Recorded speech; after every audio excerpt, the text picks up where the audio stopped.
wait another 30 seconds. He was nice enough to. See, it took our chief of Here he police to comes. figure out what was wrong. Yay. Always ready. I didn't see the little link. Thank you. Thank you, Scott. All right, good evening, everyone. My name is Pete Berube. I'm the chairman of the Millis Finance Committee. Tonight is the 22nd of March. And starting with my left, if everybody would just introduce themselves. John Stedman. Sarah Reyes. Peter Underhill. John Lohr. Jody Garson. Kathy McInnes. Michael Crone. Joyce Boyardi. Okay, great. So I'll call the meeting to order, and I'll invite Chief Sapphire to come forward with the Millis Police Department's FY24 budget presentation. Hi, Chief. How are you? Well, thank you.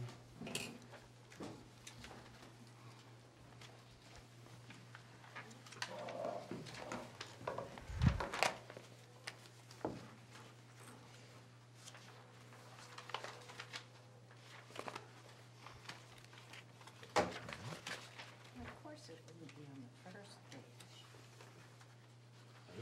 What, did she, this was in a previous packet. That big bag, did you bring that? No, that's why I was like, I know, I think you guys could put 2 new officers and 2 cruisers. Right, because that's not in the budget, that's. Well, it's in his desk, isn't it? All right, I think I'm ready to roll here.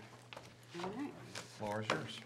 Thanks for having me. I'm gonna briefly go through the budget with the PowerPoint, and then at the end, I'll go through the dispatch and the police budget. That's all right. My name is Chris Sapphire, I'm the chief of police. There's a couple new faces that I don't recognize, so hello. You'll pull them over soon enough, or your staff will. Don't worry about it. As long as my picture's not in there. No worries. Depends how you vote. So, every year, I do like to highlight what the department has done for the past year. In the past, since 2016, I was primarily the one writing the grants for the police department. Since then, I've sent 3 to grant writing school, so now we've just spread out the duties amongst the ranks. And actually, we've got additional grants and exploring other options that we really haven't, so it's been beneficial. Evidence room certification, that's a big deal. Every year, we have an outside agency come in and go through the evidence room, the drug evidence, as well as the firearms evidence, and they go through and inventory everything, itemize everything, and it's great for the police department to do that, to validate the job that we're doing. It's an insurance policy, really. So we were able to do that. Again, we got the $15,000 for the vests. Bulletproof vests have a life expectancy of 5 years, and then we have to order new ones. We've been getting the vest grant for years now, so that's how we fund our vests. Dispatch training grant, $5,900. Technology grant, $34,000. That's how I purchase the electronics inside the cruisers, such as the MDTs, the keyboards, the printers, all those extras come out of that. Traffic enforcement grant, $20,000. School, safe school signage grant, 7. Mass Vesta Dog, $6,900, and the K9 for $27,000. We're up to 124 and change for the year. Chief, can you go back 1 second? Sure. Can you just give us a sentence or two on the traffic enforcement grant? Is that for personnel dollars or overtime? So, And the safe school signage grant, just. sure, the Safe School Signage Grant is signage for locations specifically right around a school zone. So the signs that we are getting are for Spring Street along the backside of Clyde Brown, between Clyde Brown and the high school. And the traffic enforcement grant is financed by the Governor's Safety Highway Bureau, and they break it up into 3 separate segments: pedestrian bike safety, speed, and distracted driving. So roughly, $2,500 to $3,000 per initiative, and then the balance we can use on technology for traffic, so a portable radar unit that you can hang on a traffic pole, or more pedestrian flashing crosswalks, to that effect. Is the, say, distracted driving, for example, is that you dedicating a patrol and paying for that patrol, or is it some sort of some other prevention activity? So where the grant pays, I'm pulling guys in extra, That's what I thought. and Okay. they're paying for it. So you'll see them out there this week, tomorrow and Friday. So this is the first weekend. Did you hear that, Mr. Cron? Just joking, I'm just joking. Give me a heads up. Got it. Back to since 2017, total $637,000 in equipment. And this isn't extra fancy, nice-to-have equipment. Most of that equipment is baseline equipment when you get hired as a police officer to come to work at a police station. It's your firearm, it's taser, it's less lethal, it's fingerprint scanners, it's all equipment that we use daily, but we've been able to purchase all of that through the grants and the drug asset forfeiture program. And I will say that we do have a capital equipment list, and did you get that? This long one with the scheduled replacement? I don't think you did. I don't think we got that. Can I just come up to the bench? Certainly, yeah, you may approach. Approach the bench. I've been saying we need to get. You're the one with the gun. You do what you need to do. Ellen has one from when she was moderator. Well, yes, thanks. Thank you, What sir. kind of gun does he use? Oh, look at that. Thank you, sir. I love this schedule. Such a great idea. So this will help you understand this slide in particular much more in detail. So halfway down the page, you'll see it says capital equipment, and right above it in green, it says grant funded, and it starts with tasers. So in the green, if you pick tasers, for example, if you follow it over to 2017, that's when we received them. And then it's stepped out over the years when they're expected to be replaced. This is just kind of a good formula that we use so we can plan accordingly. That being said, this coming year, you'll see that the tasers are due to be replaced. We're replacing them. Again, we won't be coming into the town for those. The other thing that's being replaced due to technology and cost effectiveness is our handguns. They were bought in 2018, but there's a special really going on right now, and the optics that you can get with them, we're replacing everything. So those will be bumped out beyond like 2030 at the very least. All the MDTs that were purchased for the cruisers, cruiser laptops, they were replaced last fiscal year and this fiscal year with grant funding. So again, those got pushed way out. Down the bottom, the defibs were due to be replaced. We don't need to replace those. We have a maintenance program that we've been doing with. Chief Barrett has been kind enough to send his guys down to check them, change the batteries, and keep them up and running, so we've avoided that. And we don't need to replace the fingerprint scanners that are down for 25 and 2016. So all the capital equipment, you don't have to worry about, because we took care of it. Thank you. Generated revenue for the PD, detail admin fees, license to carries, court fines, solicitors fees. Solicitors' fees, I believe 5 or 6 years ago, the Board of Selectmen voted to increase that fee to $100, so we had 6 solicitors in town. Court fines, license to carry, minimal. We have to obviously split that with the state and the courthouse. Detail admin fee is the percentage of paid details to private companies, not the town. All told, 27 and change. This is just the organizational chart, who's responsible for what area within the PD. I'm gonna skip by this only because I know we're close on time. This is our call sheet, basically calls for service, incidents, everything that comes through the PD.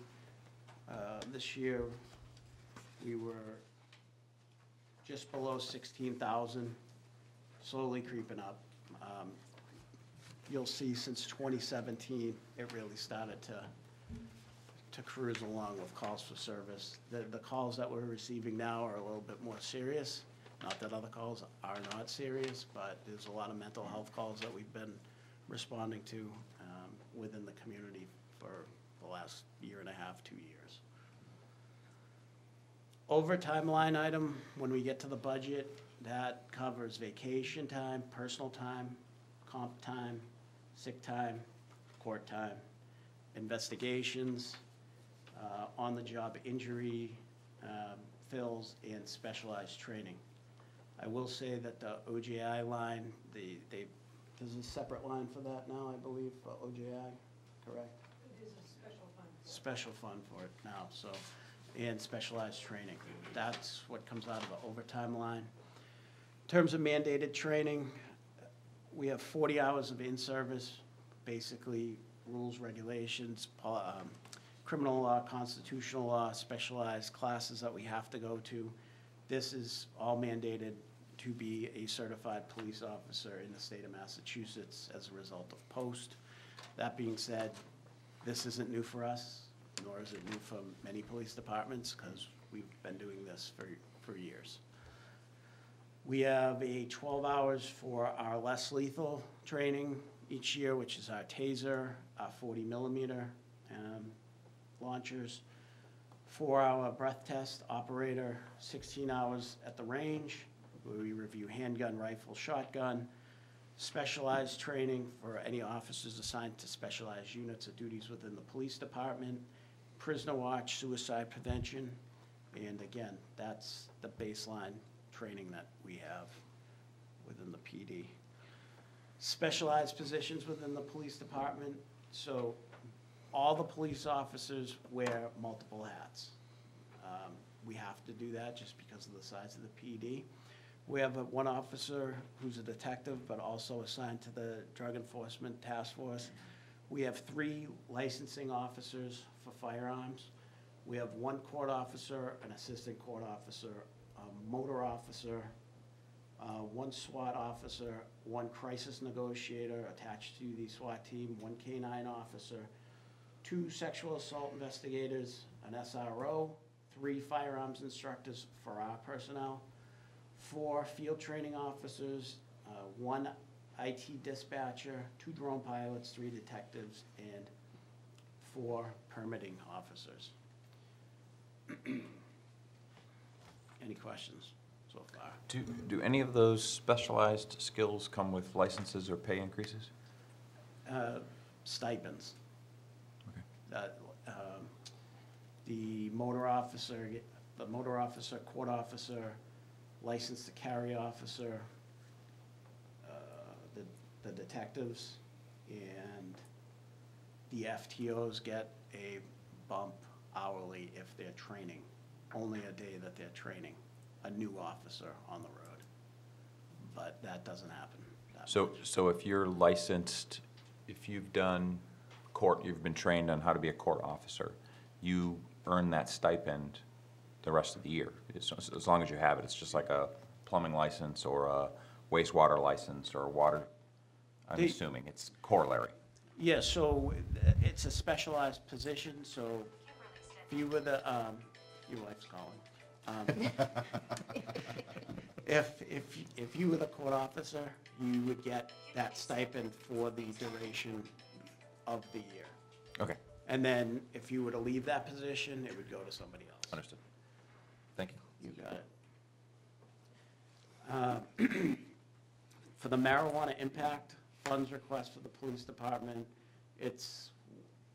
we ask for the same three each year. It's the school resource officer salary, the marijuana stipends, which are attached to the collective bargaining agreements for the police and dispatch, and training, which comes to $158,500. What is your plan when the impact funding goes away, especially for the SRO salary? My plan, we'll have to come before both boards and hopefully get funding for it. That's a challenge. It's just something Yeah. I'd recommend you work on it. Yeah, Yeah. I mean, I might go to the school and ask them to pay for half, seeing that they're there half the year. Okay. That might be doable.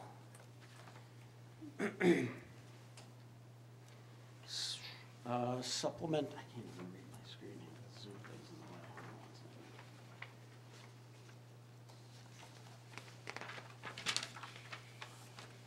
second. Just hit the first bar in the top. It'll minimize it on your screen. Right? Yep. Yeah, it Just escape. Well, it's keeps going away. All right. it's behind. For the supplementary budget request, we're requesting 2 full-time police officer positions to add to our current staffing.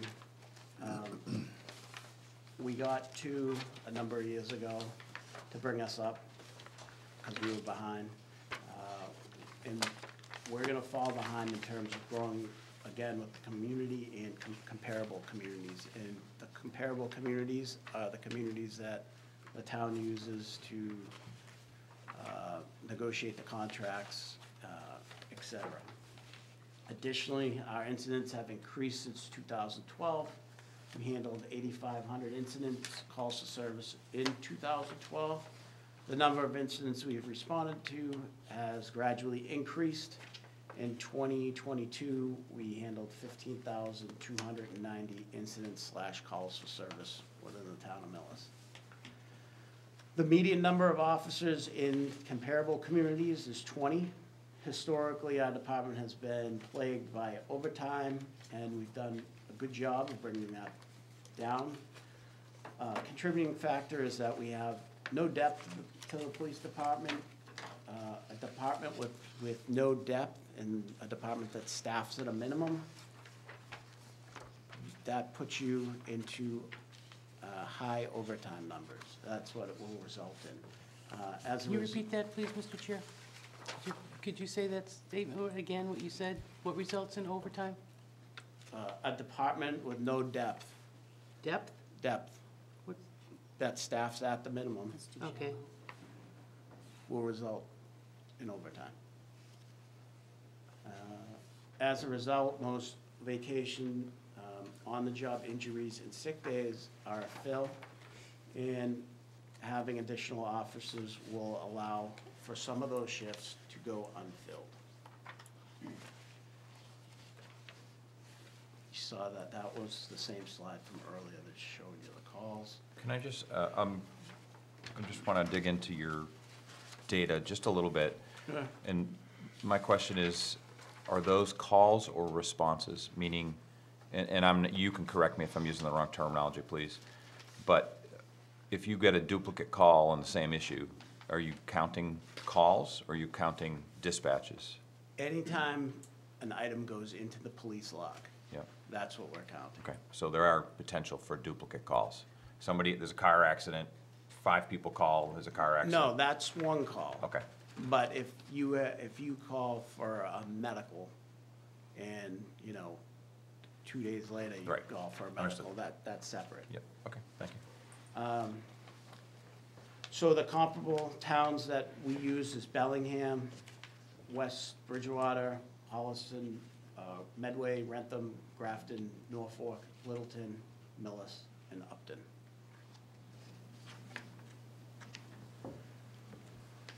Our profession is evolving rapidly, as if you watch the news, as we face new challenges and threats within our profession. We respond by implementing training, structure, accountability, policy, and technology. We've been aware and involved in the proposed projects, building projects in this town for years. All the pre-planning, proposals, and informational meetings that have gone on since I got promoted in 2016.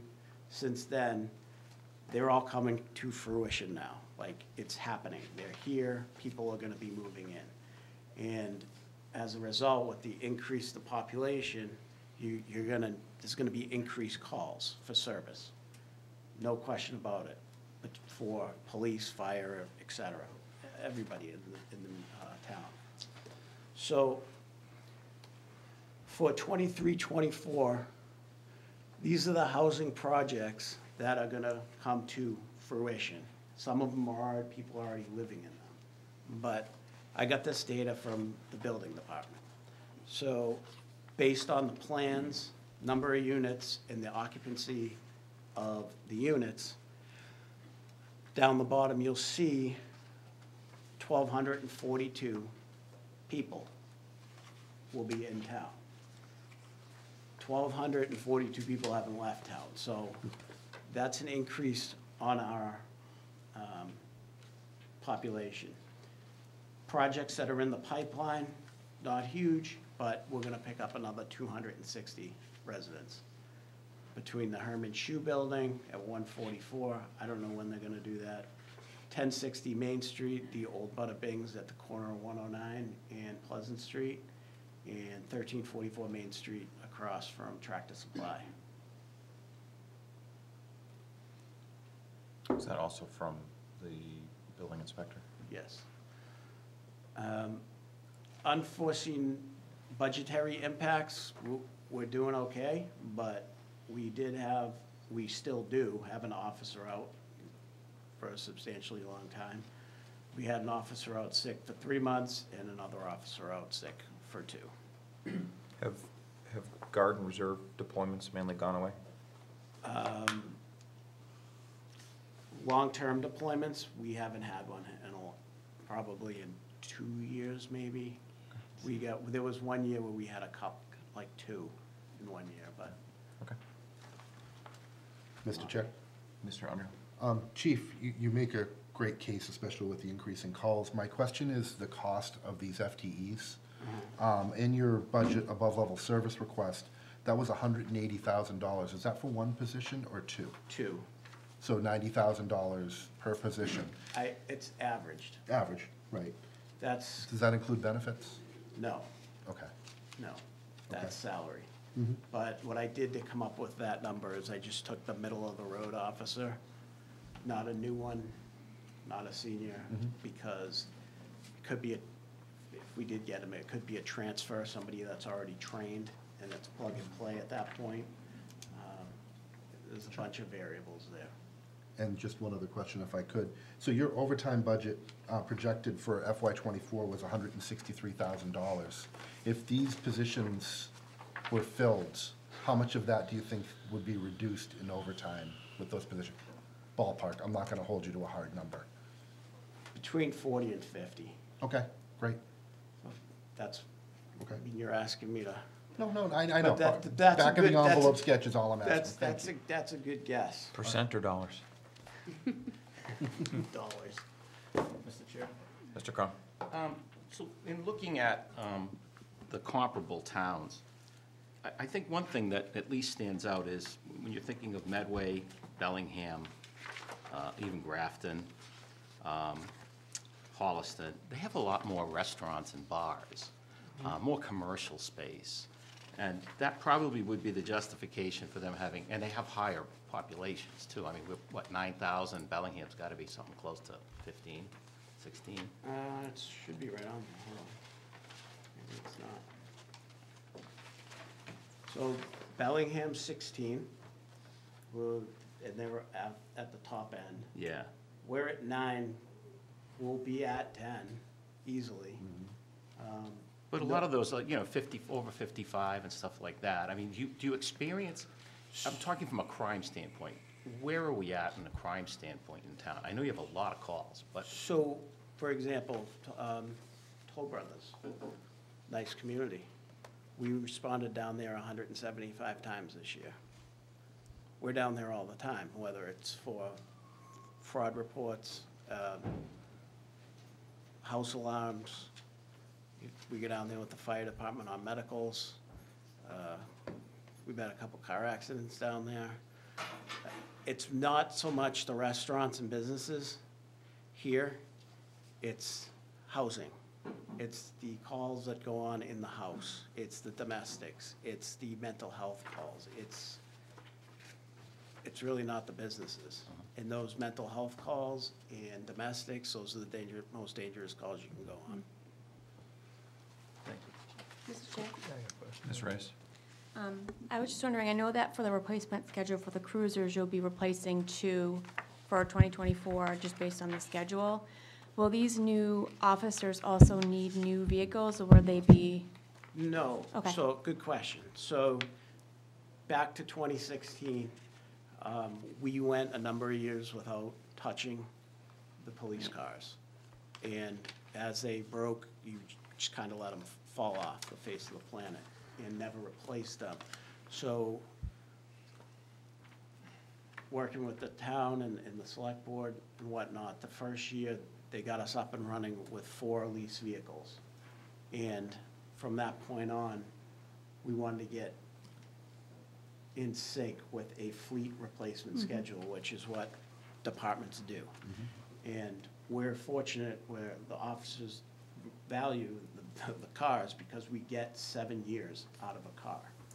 And basically, it's working out, it's finally leveling out a little bit, but it works out to be about 2 cars a year, and all we're Right. doing is flipping the cars that are there, so, but they're. replacing them. Right, but what I'm saying is, will you need now 2 additional cars at some point, or are they, so if you need more officers The- for a shift, will there be, cars already there for them? Correct. Okay. Like this fleet, it'll work Okay, with the number that we have. okay, thank you. And on that same note, for the cars, do you have it listed what is owned versus what is leased on here? I'm looking at the capital replacement schedule. Yeah, so right now, I don't have it noted on there, but I can tell you, we have 2 on a lease right now, and if we get 2, we'll have 2 on a lease. 2 cars fell off the lease this year, so that's what we're at right now. Okay. And the one thing that you will notice, and it's not a typo, is the vehicles, it's on the other sheet, but the vehicles went up about $7,000 a piece this year on the state bid list. And it's the same exact thing that we order. Right. So the cost column on here is a year or 2 old? The cost column on this sheet is less than a year old, Okay. but it hasn't been updated with the. Yeah, gotcha. Okay. Thank you. There is room for another color on the sheet if you wanted to signify leased versus owned. It's my fall palette Yeah, color. I agree. Mr. Chair, while we're on cars, Mr. Crum? Chief, what is the rationale behind the blackout cruisers? What do you Well, mean by blackout? So they're all black. The car? The car's all black, shaded, and windows, and, when we look at the other, I mean, you guys do a great job in serve and protect. Every experience that I've had a positive experience in my neighborhood, everywhere else. It's just that a lot of people, not just in my neighborhood, but people that I know in Millis, really have I won't say an issue, but there's a concern of why it's blacked out, why isn't it blue or something, something that would be more inviting than kind of, not. Cost is number 1 for the paint color. If we did 2-tone, we'd have to pay about $4,000, $4,500, because you have to paint half the car. So we add that to the sticker price. Black is the cheapest color to get, so we get black for the Cruiser. As far as the decals, there's two vehicles that have dark decals. One is the K-9 officer, and the other one's the traffic car. Although at night, if you go down there and put your headlights on it, it lights up clear as day. The other ones are like a gray decal. And as far as the window tint is for, one, officer safety, privacy inside the vehicle. We have a computer where the computer screen is bigger than what I have here. And with CGIS and Corey Law, similar to our dispatch center, if you stop in, no computer that's in dispatch can face the public because people's social security numbers are on there, records, that's all Corey information, privacy, right? So, and the other reason is the solar glare from the sun, when you're trying to use a computer, you can't see. In addition, there are a number of other items inside that vehicle that we really don't want to advertise to the general public. But, you know, I'm happy to take you down there offline. No, I mean, sometime. that's fine. You know, we just look at other communities, and they don't have that. And I wondered why we did.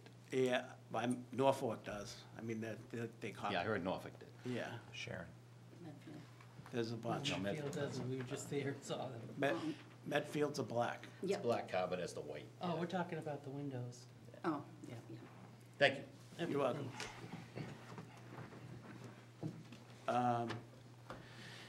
Budget, the actual budget.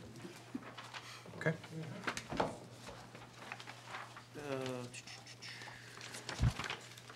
Any other questions? Well, sorry about that. I'll wait until the Okay, end, Mr. Chair. I won't wait. How would you characterize turnover in the department? We don't have any. Great. And I'm actually, thank you for bringing that up. We don't have any. We've lost two. They went to the state police, so it's not like they went to another town. They went to the state. Currently, we have 22 on a wait list to come to Millis. It speaks volumes to the personnel that works in the department, especially in the climate where there's a mass exodus from the profession well before your retirement age.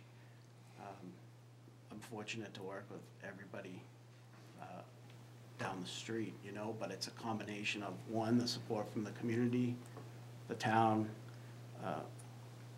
the work environment, the facility, the equipment, right down the line. It all goes together. Don't sell yourself short. It's because of the leadership as well, Chief, and we appreciate it. No. I appreciate that. This is not really a difficult question, but it's not an easy one for me to ask, or maybe for you to answer, and that is, you know, previously when you came to the town and requested additional officers, your justification was, and I'm not trying to put words in your mouth, so correct me, but it was really for what I thought was safety and use of force, and always having the ability to have, you know, overnight shift that where you had back, you know, coverage and backup and those types of things. And I don't necessarily hear you using that now, but I want to know, you know, I hear it because the responses are going up. Frankly, that's what I want the force to do. I want them to have coverage and responding. I don't necessarily want them, I want them to have adequate resources to handle the workload. Have there been times during that 15,000 responses where you couldn't meet your response times, you had to call for mutual aid? You know, what's the anecdotal data or real data that says the officers, the 22 officers that you just mentioned, is not enough to handle 15,000, aside from, because I personally don't find other towns' data compelling. And I don't find just a number compelling. I want to hear. So we have 18. Okay. When one's out. Yes, okay. So right now, we have 17 on duty. I mean, I have a whole list, right? But an example would be last week. 3:30 in the morning, The officers went down to a location. A mother called, said her son was missing. They go down, meet with an individual that we've had issues with in the past, interactions with. Ended up locating the party down another street. And at that particular late shift, there were 2 officers on, and they ended up getting into a scuffle with them, went to the ground, locked him up, had to take him to the hospital. He was in custody, and like that whole thing, we had to call Holliston in first to help us with the search. Then we called Holliston in because the 2 officers are down on the ground fighting with him. And then he gets transported to the hospital in custody, and you can't send him to the hospital without a police officer once he's in custody. So now we're down to 1 on the road. That's where there are holes within the rotation of the schedule. I understand. Those 2 officers that we got a number of years ago have plugged, like the 3 to 11 was a bleed on us previously. We would run that with 3. Currently, there's 4, so somebody takes a day off, we still run it with 3. But I don't have all the midnights filled with 3. So, but instances like that happen a lot. Okay. That's an important part of the story, more Yeah. than just the numbers. And that's one day Yeah, out of 365. I don't not believe for a second that that's not the case, and it happens more often, and that's the part of the story that I think we need to understand. Yeah, But we're in such a difficult budget environment, I'm not sure what you could say this year, frankly. So, Joyce? I have a question. Sorry, I just knocked Kathy's glasses over under the table. On your staffing chart here, you show 26 FTEs, but you say that you have 18. I see that 7 are dispatchers. Where are the others? So there's 18 police officers, so if, like, I'm counting patrol officer and then sergeant.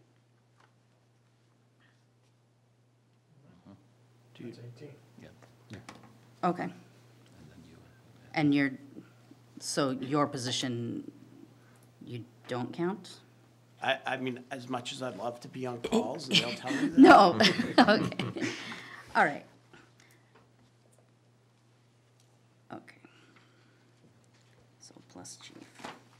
All right, I'm just trying to understand the breakdown there. Sure, I derailed you. Keep going, please. all right. So moving on to the police budget. The top half personnel services, that's contractual. It is what it is. Moving down to police expenses, maintenance contracts, you'll see that went up. And the maintenance contracts,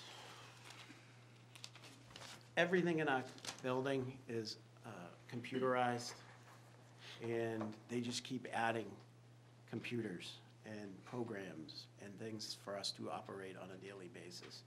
So that has an impact on that. I went through and just wrote down some of this, so you have specific stuff.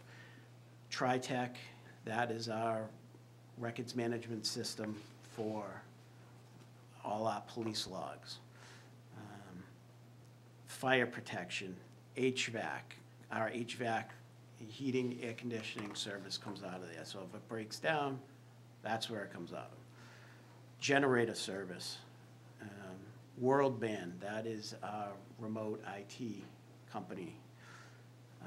Munition software, landscaping at the police station, pest control, system works, and lockup. That's just a sampling of the the big ticket items that would come out of the maintenance contracts. The video, the fobs, and, you know, we had to replace a couple of those,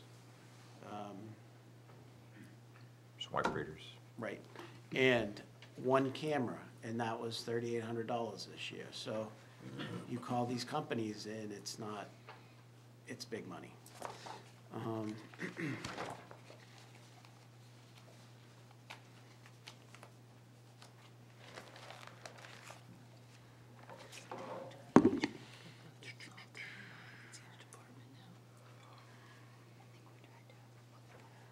$16,000 went up on supplies and expenses by 2. I mean, everything's just going up. And they tried to be conservative, but,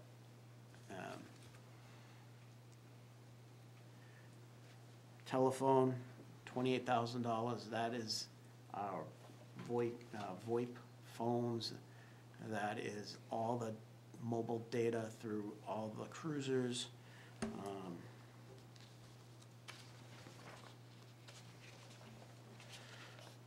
Verizon, we have duplicate Verizon and Comcast internet service down there, because if one goes down, it has to be redundant and kick on to the other one. We can't afford to go down, obviously, right? So it switches everything over to the other service, vice versa. And that's what drives that price is where it is.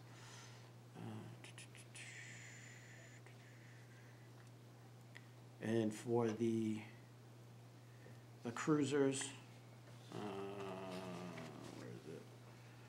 The cruisers, that's, last year came in just under 70, would pay for 2 for the cruisers that we needed.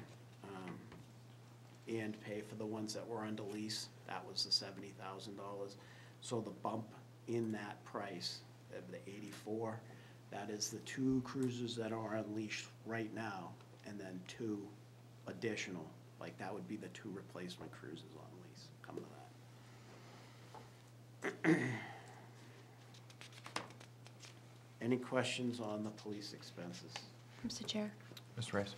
I just have a question on the education, the Quinn bill. Is this for required education, or is this additional education that the officers are entitled to take, like continuing education? So that is if you have a associate's degree, a bachelor's degree, or a master's degree. Is this a part of the contract that they're? Yes. Okay, so they are allowed this money because they're, by their contract, they're able to, okay. Correct. All right, thank So you. once you get a degree, either a bachelor's, associate's, or master's, then you get the Quinn or / education incentive. Okay, thank you. You're welcome. I have a question. On the heat and fuel, can you just remind me why that jumped up so much from 22 to 23? Heat and fuel. Yeah, I can't remind you. Okay. I'd be lying to you. I don't know, but I can find out and I'll get back to you. I mean, it's a huge jump. Yeah. I assume it has to do with accounting, you know, how those things were accounted for, because the building is older than that. Right. Right. So I'll get back to you on that. that'd be great, just because it is a big jump. Oh, you know, I doubt it's a typo. You know, we had a big jump in electricity, and And it's equal to what it was in 2019. It's comparable. yeah, it's just like kind Yeah. of swinging wildly, so Yeah, I'll get back to you. that'd be great, thanks. No problem. Chair? Go ahead. I got just a general question, talking about the number of calls that are coming in, and specifically towards mental health and education. I guess the general question is what stresses or direction do you see the police department being able to handle today's, you know, crises or, you know, incidents versus in the past few years? And can we expect more costs to come because of that? So, It's kind I'll of a give big you. question. Yeah, no, but I'll go back to the specialized positions that are within the police department. Okay. Okay? So, as part of my duties as the chief of Millis, I'm also the chief of the Metropolitan Regional SWAT Team, which covers 60 cities and towns. So any critical incident that happens in those communities, they call me and say, this is what we got. Can we have the team, not have the team? We need help. Give them advice. This is what you need to do. Not a problem. You rise to the level, we'll send the team down there. Within the police department, what we've built out is basically an element of that team in Millis. Things that other communities look for in critical incidents that don't rise to the level of a tactical team, such as a mental health individual that is barricaded in their house with a knife. You want to help that person, but unfortunately, that doesn't rise to the level of utilizing a tactical team. Sure. So you want to help them and satisfy the needs of their loved ones. So with that, we have individuals with tactical knowledge here and a crisis negotiator here that is also on that team. So there is a wide range of specialized training within our department so that we can quickly address those situations, and it would definitely, we have the tools here to Gotcha. deal with it, is really what I'm getting at, and we're super fortunate to, and I'm happy to say that we have that, and they've done, it's worked. It's worked to plan like they should be doing, you know? And that definitely gives them an edge when here on the street, which is good. And we have the time. What it is, it comes down to your point though, your question, those types of calls take time. And by time, it's not an hour, it's not a half hour, it's hours. It could be hours. On average, it goes 4 to 6 hours for a barricaded individual that's armed, because you have to commit to that person and communicate effectively to them constantly, take the appropriate steps to have a clinician on standby, on scene, working with the crisis negotiator to talk that person out, because ultimately we want a peaceful resolution to the situation. Joyce? How often are you seeing that, or what is the percentage of increase that you're seeing that happen, and how many officers, how many cruisers or officers? Is it two police officers to a cruiser, or one? One, How many cruisers and officers would go to something like that? it would depend on the shift. So on the evening shift, it would be out of the gate 4. During the day, it would be everybody, like everybody on shift goes to that, and then you bringing in additional bodies and calling mutual aid. And how often has that happened? I can go back and look. We've had a number, several, this year, that have required prolonged time at a home involving, Like 20, 30, 40, 50? no, not 40, not 30. Just as a, I'm not, don't hold me. to Yeah, it. no, I'm not trying to hold- I'm just I'll trying to get you, I'll get you the number. I'm gonna say somewhere around 15 or 20. It's that, and that's not something that I put out and publicize, because it's somebody's medical. It's a medical thing, as far as I'm Personal. concerned. So Personal. try to just do the job and get them help and try to do the right thing. Thank you. You got it. Mr. Crowe? We had a budget come in recently about a social worker. You know, we had social worker. Does a social worker interact with you? Do they provide any support, or is that not part of what you guys? This is a social worker for the town For of the town, Millis, the yeah. town clinician. Amy Leon? Yeah. Sure. So, she provides a ton of resources to both the police and fire. You know, I know this is getting a little off from this, but we had a number of homeless individuals in town last year, 5, through her help and work within a couple months, they're no longer homeless in Millis. They've moved on, and they're in other areas. 2 of them have jobs. In terms of at the PD, when we have had individuals come in the past, like I've been here since 2000. In the past, if I needed to get an individual a bed at a rehab, I would call, they would say, we have no beds. Okay. God's honest truth. And Mrs. Leone came in, she called, they're like, yep, we have a bed. Do you want us to send our car over? For real. So the amount of networking that she has out there, it's worth its weight in gold. And following up, I know she follows up with families at the school, in town, goes to the house, goes to the schools. She's very engaged within the town, makes a significant impact. Thank you. Do you have more for us? Just dispatch. Let's wrap up. Okay.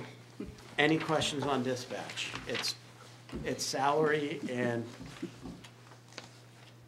it's pretty straightforward dispatch. It's pretty straightforward. Okay. Any questions? I do, not on dispatch. Go ahead. Are you projecting any deficits for FY '23? Any deficits? Deficits in any of your line items? So this year's budget. Yeah, right. I have one officer that's been out. Not, I don't think, no, I mean, not huge. We've been doing well with our budget the last few years. Okay, yep, For sure. just asking everyone. On staffing, chief, if one person is out on sick or something, is there an automatic replacement for that, or do you work with just the 2? No. The minimum on eves and days, the minimum that we'll run with is 3. Now, is there a state guidelines or requirements for that, or is that just, is that how you feel comfortable with your staffing? I would never run a shift with less than 3. But you did in the For days past? in the eve, yeah, like Okay. 10 years ago. Okay. I'm just saying this, Chief, because you know that it's gone from 1.4 to 1.6 to 1.8 million, and there's discussion of deficit, and there's discussion about departments having to kick in something. Do you feel that there's any space in your department to help offset this major deficit that the town, after all, no, you didn't, unlike other departments in town, there was really never a no to you for hiring staff, requesting staff, and now other departments may be losing staff because of this. And I just want to put it out there that perhaps there should be some sort of deficit staffing, or how each department is going to contribute their share to this deficit, if possible, if at all possible. Yeah, our budget is, we don't have any room in our budget. Okay. And I would never jeopardize my officer's safety, because that's what it comes down to.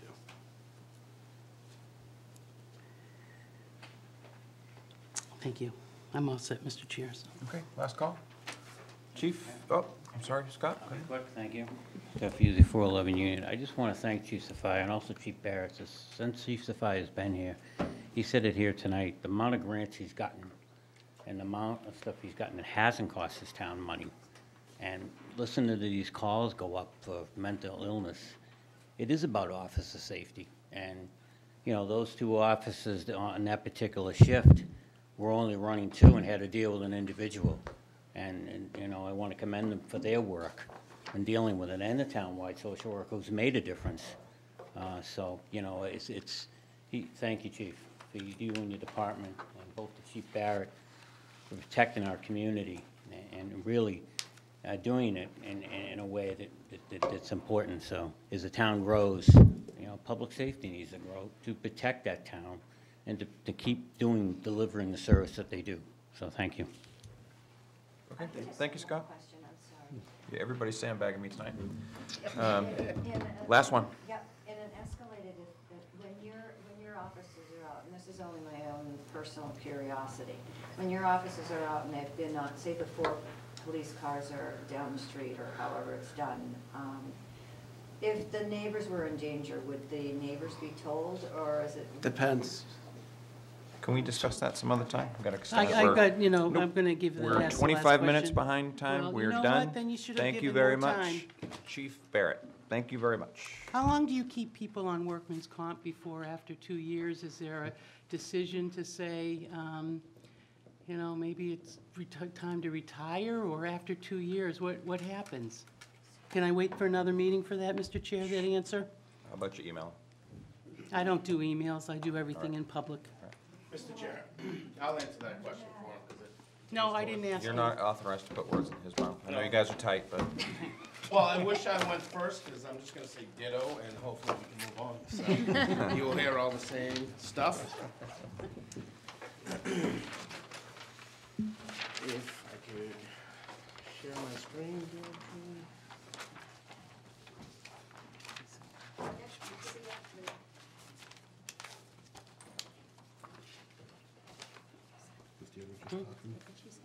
Deirdre, I think she was talking to you. Sorry, I'm definitely stumped, I can't hear a thing. Deirdre, did you have something to add? Yeah, I have multiple participants in Yeah. Chair Fund. Are they allowed to ask questions? Oh, Sure, they have questions. but it's too late.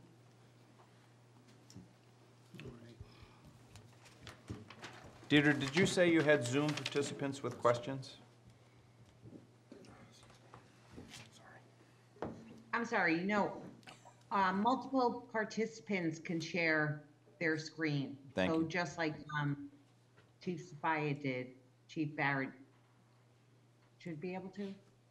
Yeah, I'm just not seeing the share button.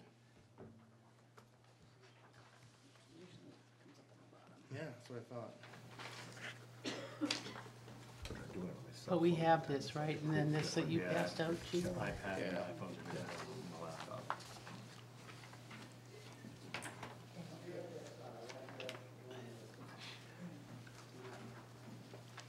Jody, can I show it to you and maybe you'll see it? I'm just not seeing it. Just if you go share. Let's see. Oh, you know what? It's here in PowerPoint. Yep. Did this come in the other packet? Yes, I can share it for you. I thought I pulled it out, but I guess not. This is in the I last. thought I was so. There we go. But he gave a new piece out. Chief, the floor is yours. Thank you so much. Hi, Chief. How are you? Good, and you? Excellent. Thank you for having me. I appreciate your time, and I know it's a tough year, and hopefully I can go through this quick for you. Chief Barrett here to present the fire rescue budget for '24. I'll go through some fluff first, and then we'll get to the budget. Just again, with the purpose of the fire department, our goals, responsibilities, we're here to respond to all emergencies and non-emergency calls for service for the residents of Millis and neighboring communities. There's calls for service that you see below. Our 4 primary goals are, structural firefighting, emergency medical services, ALS and BLS, fire prevention and code compliance, and fire and public education, CPR, first aid. So we'll touch on hopefully each one of these subjects as we go through. Our current staffing, a full-time fire chief, 1 on-call deputy chief, 4 full-time lieutenants, 12 full-time firefighting EMTs, 14 on-call firefighting EMTs. So I'm supposedly a Monday through Friday guy, 8 to 4. I respond to calls 24 hours a day, 365 days a year. My on-call deputy chief does as well, and he coordinates all our trainings. Our full-time members are in a 4-group system, 1 lieutenant, 3 EMTs, and they work a 24-hour rotating shift. We're very lucky, we have a great on-call staff. They supplement the full-time staff when they go out on calls if necessary. and actually fill shifts when necessary as well. Again, just a quick thing on, our community involvement. We do a ton. We're a big part of the community. We love it. It's our core value is to be part of the community. These are a lot of things we do. We install car seats. We go to and provide holiday dinners. We do blood drives. We're part of senior projects, and the joke we made with the select board is we did 2 senior projects last year. One was a football game, and I said 18-year-olds are much more spry than a 51-year-old, and that's where I'll leave that. So again, we're like the police department. We're driven by call volume, and we've seen it trending up 10 to 15% a year. We're going mutual aid a lot because our other communities that are around us that we have mutual aid agreements with are suffering the same thing. They're seeing call volume go up, they're seeing growth in their communities. And, I think we've done a very good job of preparing for it. I've been talking about this for 5 years and preparing for it, and I think we're in a really good spot. Things that jump out and that we have concerns about, of course, we have a large project on Dover Road that's about to open up. Chief says 107. I've been in there. We're about 125 bed with a large memory care Alzheimer's wing. That's, it's a big concern of ours. To the point that we prepared for some of the calls that go up there, and we got approved, a non-transport lift assist policy. Anybody who goes to any of these facilities know they have a strict no lift policy. Somebody falls down, staff doesn't pick them up. Mainly for not to injure the patient. More importantly, they don't want to injure themselves.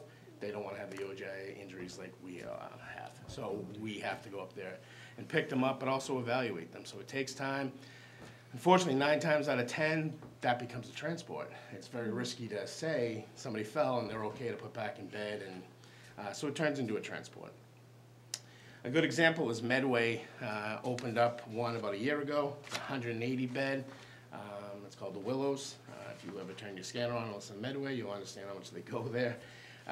Last year they did 255 calls there, and that was with 3 months of a soft opening. And then come to find out from the deputy, they're only 53% occupied. This past weekend they were there 14 times in a weekend, and they're struggling to keep up with it. So we go there quite a bit, but we have prepared for what's coming to Millis. It's up there on Dover Road, and we were just there the other day. They're going to start moving in very shortly. They have their state licensing. They have many of the units sold. So we will see people in there now. They have the staff, and they're ready to go. Chief listed some of the projects that we do have coming up. We have a good chunk of the Regency built out. We have 42 units at Acorn Place.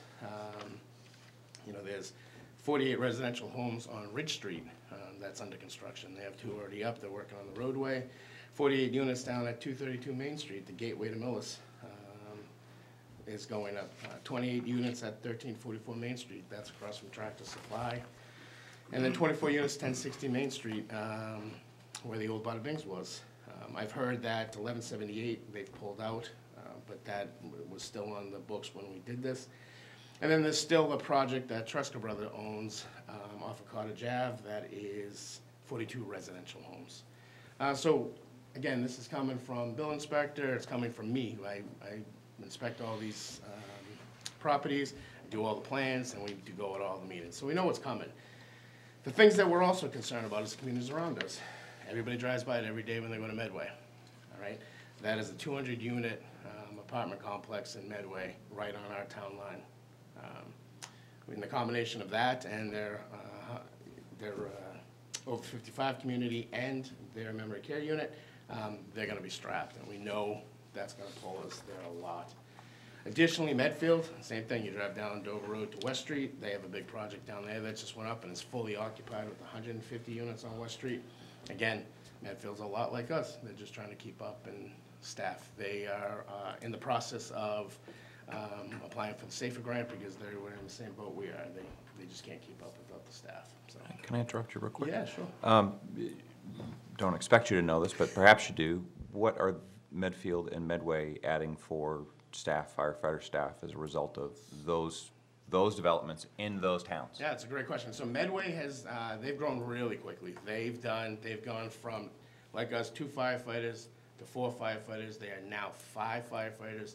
They are putting the 6th on this year, so they'll have 6 firefighters per shift.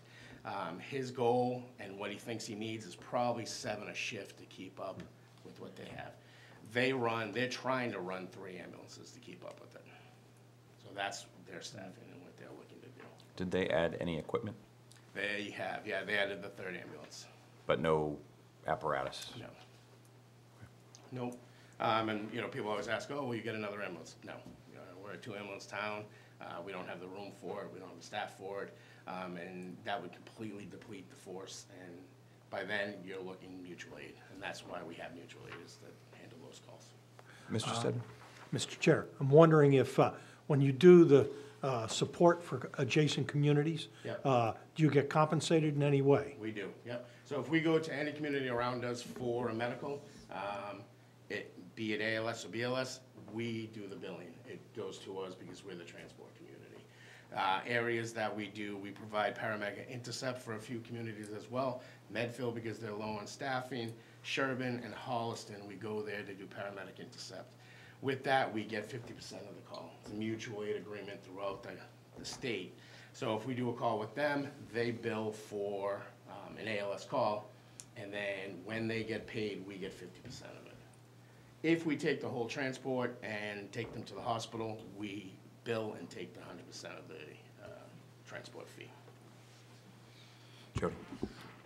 So when it comes to the medical, the lift assist and medical transport, Yep. is the billing at ALS or BLS levels for something like that? So it depends on the injury. So when we go and we just lift up and do put back in the bed, the select board voted on a $500 fee that will be charged to the facility, not the patient. In some towns, they were hoping to use it as a deterrent. The town of Canton was the first one to use it, and they didn't slow them down at all. So that doesn't matter, ALS, BLS. The transport would be what the injuries might be. You know, if we have a fall, what caused the fall? That's where the paramedics kick in. If it's a cardiac issue, if it's a fainting, if it's low blood sugar, that depends on what we can bill for. If it's a simple trip and fall, it's Right. a BLS call. Anything more than that, that would require some paramedic intercept, then that would be billed at the ALS level. Okay. Another question for you, and it really just to remind me or educate me, but I think others would find this useful too, and that is when you bill, those funds go back to the general fund? No. Or do they go into the ambulance revolving fund? Ambulance revolving fund. So I have 4 slides Thank you. explaining it. Thank you. We'll get to it. I'll joke, Craig did the same thing, and then he found out all the answers, so it's okay. So that's our call volume, like I said, that's what drives us. You know, these are hard facts. You know, it's nothing that we can put any fluff on because this is what we're doing. Again, we bring up over 55. Again, now I'm starting to get sensitive. I'm 51. I'm getting there, you know? So Doesn't seem so old. It doesn't. But unfortunately, it's the population. It's how they measure. So currently, 42% of our call volume is to people over the age of 55. And we have a lot of communities that have that age group. So, and Millis's population, according to town clerk, is 40% are over age 55. We used that same number that the chief kind of did, Regency at the Glen, Acorn Place, Anthology. He left out Kennedy and Harry King Terraces that have been here for years. That's our state senior housing that's on Exchange Street. So those are those residents right now that we have. Just like EMS calls, our fire calls going up. The more building we get, the more fire alarms, the new and improved fire alarms. Everybody knows them. They go off at 3 a.m. and you can't figure them out. We come there, we figure them out. And, but again, additional calls. You know, the chief said, you know, I should have said it back in EMS, you know, mental health is our biggest crisis. I say it's the biggest crisis in the United States right now, and it's the biggest crisis in all communities, not just Millis. You know, so that drives a lot of our calls. You know, then we have our fire calls as well going up, new construction, new alarms, and again, providing mutual aid to the other communities as well. So to the budget, spending highlights, force salaries. You know, I just signed a 3-year contract. The union just signed a 3-year contract. At the time, I had thought the on-call personnel was a level-funded budget, but I think there's a 2% increase. We have 2 vacant call positions. Holiday pay increased a little bit because we added Juneteenth in the contract. The thing we'll discuss a bunch is the biggest addition, why you see a jump in the whole salary, is the addition of the 4 safer firefighters coming off the grant. Overtime, with the increased staffing, we've done a much better job with overtime. We don't have to call in people as much. The area that we're still struggling is shift coverage. In the same boat as Chief Safire, where we've had an OGI for, again, a whole year. We get one off. I get a month or 2 of, yes, we're gonna make it, and then somebody else is back out and injured.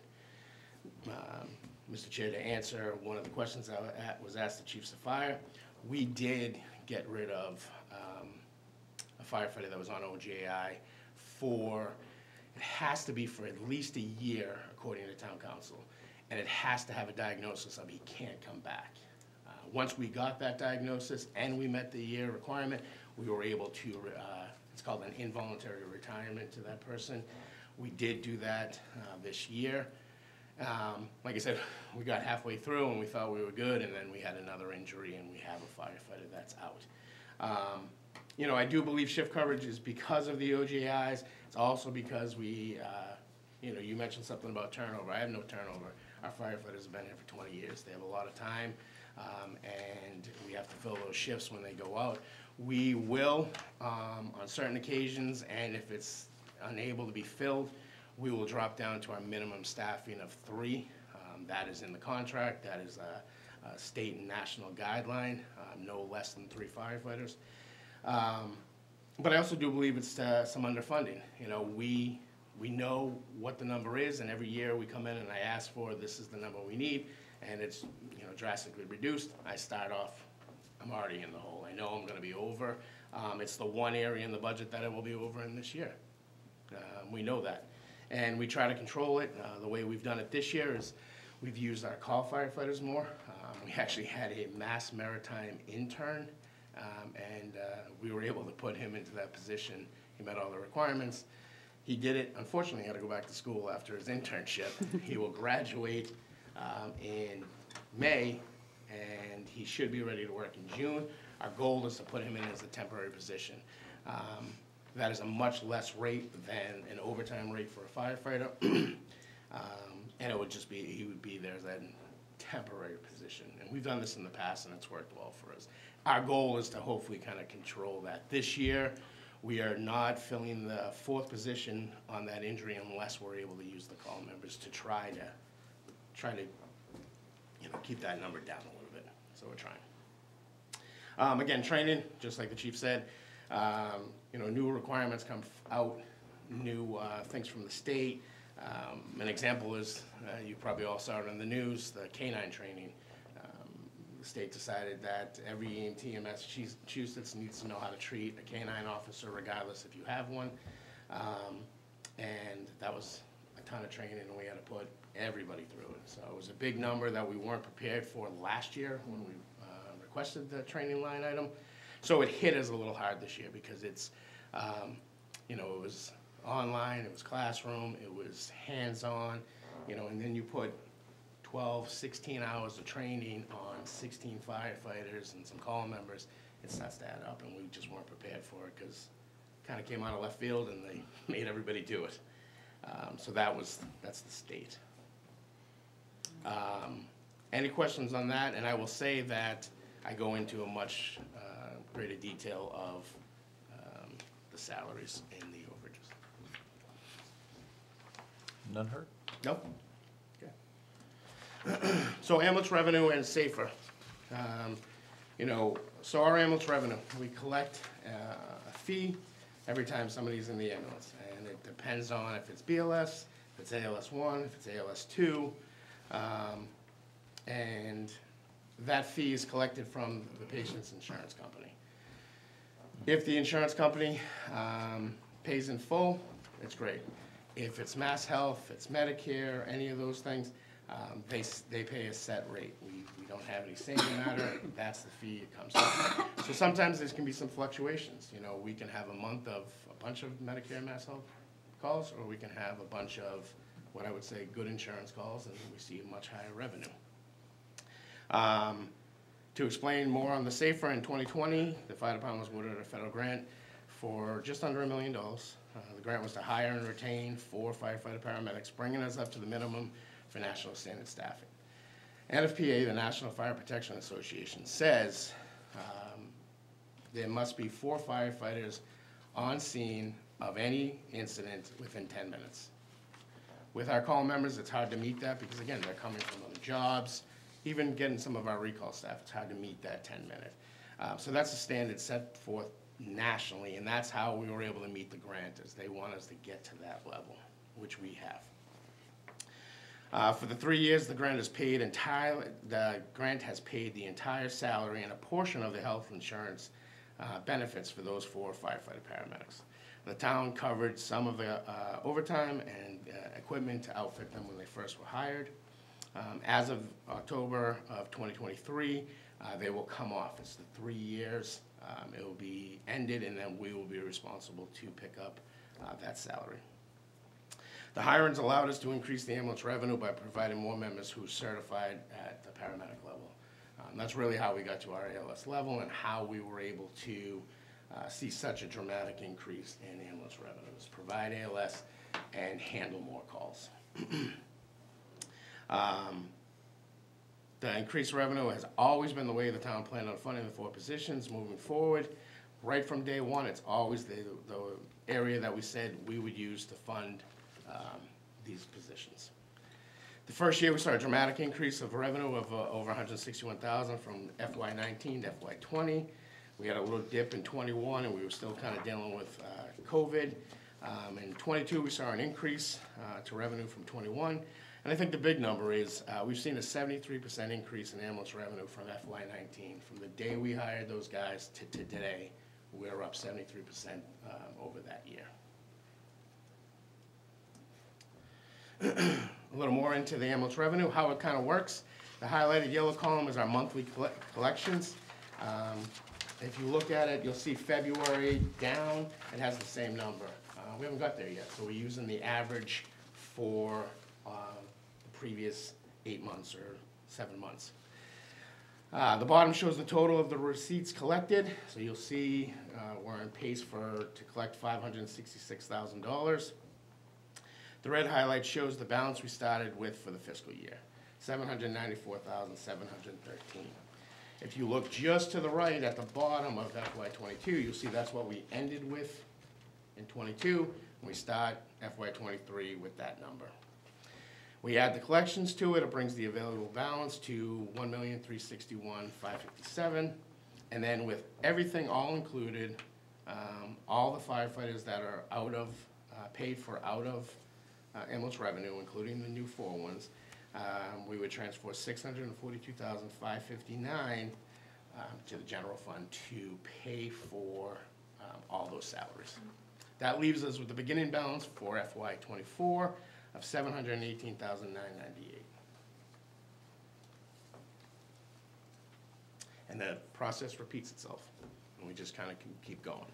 The goal is to continue to collect the revenue as the cost for the members keep going up. With the increase of about, between 10 and 15% each year, and the increase of the firefighter salary not being as much, the projections out show that we'll continue to do that. This doesn't include many of the buildings that I say are coming online. Those revenues are going to be in addition to all of this. Out of the SAFER, that we just kind of break it down, it shows in 2019. Since 2002, ambulance funds have always been used to fund some positions. From 2002 to 2019, 5 firefighters were funded from the ambulance revenue. In 2020, a part-time department assistant was added, and they funded it using ambulance revenue. In 21, we used some money to cover some of the overtime costs and initial equipment for the SAFER firefighters. In 2022, they used it to add the preventative maintenance line that we added to the budget, increase our medical supplies, and then to pay for the consulting services. That is our medical control from the hospital. And then in FY '24, in October of '23, they will add the 4 firefighters will come from that. I think Mr. Arndale said it, 51% of the full-time staff at the fire department will be funded by ambulance revenue. Ambulance revenue, the thing with it, everything has to be associated with operating the ambulance. Everything you see in front of you in some way is connected to the ambulance. The department assistant has to go through all of the ambulance records, work with our billing agency, so she's paid for out of that. Our medical control, we can't run the ambulance without them, so they're paid for out of that. And then, as well as the firefighters who are staffing it. Without the staff, we don't have the revenue, so that's where we are. Can I interject real quick? Sure. You explained that the SAFER grant, when active, pays for 50% of the benefits for health benefits or whatever it is. Yep. Once that goes away, will that fall completely on the town, or will you kick in from the ambulance fund the 100% to that It will come particular from line? ambulance revenue. Okay, and that's how town budget, finance directors tracking it as well? We are expecting to get an additional $200,000 from the fire ambulance this year. Okay, The 4 firefighters only come on 100% in October, so the partial year. okay, so it's basically the same, but then the following year would be 100%? Then the Yep. following year would be an additional $200,000 that we were expecting. Okay. for the ambulance. Okay, thank you.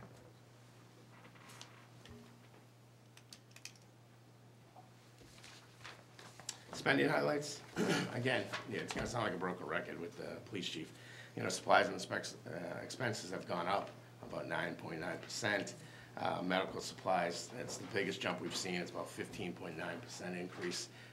The big problem with that as well, and everybody's feeling the effects, is delays. Anything we order, we're waiting for a long time. Some increases due to the contract, the clothing line item, due to contractual agreement. Like I said, the equipment, the cost has gone up quite a bit, and it's a long lead time. So we're trying to order early. In a good year, we would wait towards this time of year to start purchasing some of the bigger items. The problem is, we need to get that stuff ordered so that we're able to receive it as well. Equipment repairs, again, costs are up, and our preventative maintenance contracts. Those are, up, I think they're up about 11%. The chief started to talk about it a little bit, but our buildings, his is new, ours is rehabbed. We're just about 6 years old, and we're already starting to see things that we have to fix the floor, fix some of the lighting, like all those things come on. Add in the HVAC contracts, sprinkler contracts, pest control, repairs, it all adds up, and we don't have a building line item to take that money from, so that's included in our supplies and expenses. Just recently, our Station 2, that's really just an outlying station that we keep a brush truck in storage, had a big roof leak and cost us $3,500 to repair. That's not budgeted. It wasn't prepared for. Where is that? Myrtle Street, Okay. over near the Norfolk Skating Rink. I think electricity, according to Eversource, we're gonna see a bump, so we've moved that up a little bit. And then fuel cost. Speaking with people, we might see an increase in fuel costs coming back, so we wanted to kind of prepare for it. So that's budget. Before we go on to an AED management line item. I don't know if you want to go to that and then go back. Ms. Garzon? Quick question on electricity. Is the town buildings able to take advantage of the community compact purchasing agreement? I do not know. That's a great question. We did look into solar. Bob Weiss had a company come out, and we were very surprised to hear they didn't feel we had enough roof coverage to make it worthwhile. Sorry, we got a party in the parking lot. Chief, Just because, yeah, I mean, our buildings are suffering as well. Yep. We're doing everything we can to try to like find a different supplier just to try to bring those costs down. a little bit. Yep. But there's only so much you can do. Yep. Yeah, we've added some things through grant. One of the things that we found wasn't in the building project was when the garage doors are open, and the heat just continuously runs. So we were able to purchase an item through Bob Weiss and a grant that when the doors click open, heat shuts off. So we cut down on heating costs a little bit that way. Our management for our lights, we were able to improve that. Again, unless you walk in a room, the lights don't come on. So we're trying to cut down as much as we can on usage. Keep going. Okay. Please, thank you. You got it. AED management line item, this is the only request that I have in. About 8 years ago, we purchased 27 AEDs and we put them all throughout town. 3 in the town hall, 3 in the high school, 2 in the Clyde Brown, we have it at the library, we have it at the DPW. Fire department's been in charge of managing these, and what we try to do is, when we had to purchase something, we would just try to invoice the other departments.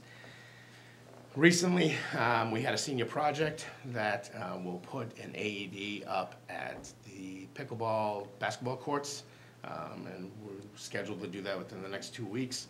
And additionally, the Oak Grove Farm Commission and the town was awarded a donation from the Miller Soccer Club to purchase the same, an AED and a stand to put at Oak Grove. That will be also, once that arrives, that'll be installed. So that puts us, again, at 27 units. So the request is to, get a line item for $5,000 so that we don't have to invoice everybody. We can purchase the pads, we can purchase the batteries, and we can continue to keep them maintained, monthly as we do now.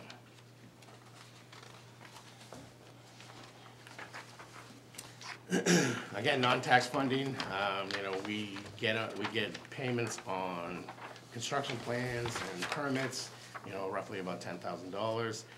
Grants that we get, $15,000 for firefighter gear, $7,500 for safe and senior safe education, $5,000 grant from MEMA. We're currently waiting on a $100,000 grant for specialized equipment from the federal government.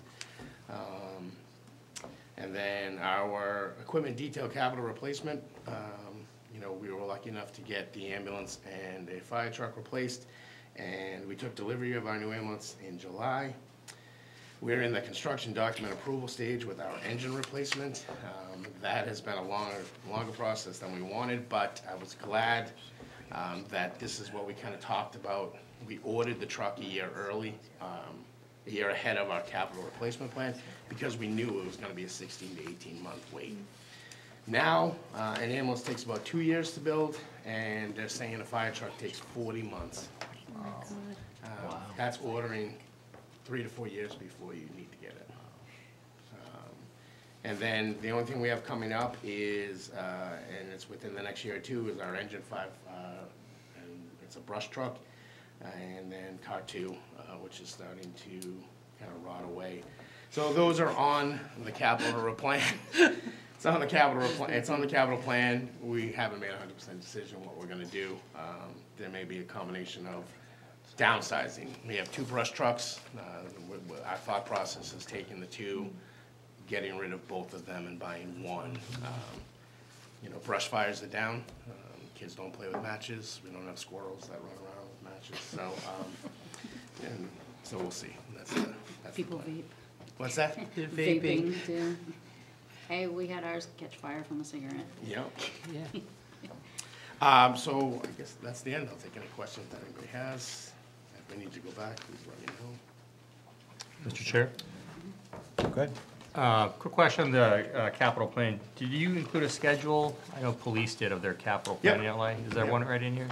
It's with the capital committee. Okay. Yeah. That would be me. I don't know if I've seen that. I did. It's not part of our budget package. Okay. It's not what they give us, but I know Mr. Kaczynski asked us to update our capital plan for the next 10 years, and Perfect. Provided it to the capital planning. Thank you. We called you out, didn't we? Chief, on the ambulance revenue, Yep. so you've had pretty much a consistent around $700,000 for the last few years.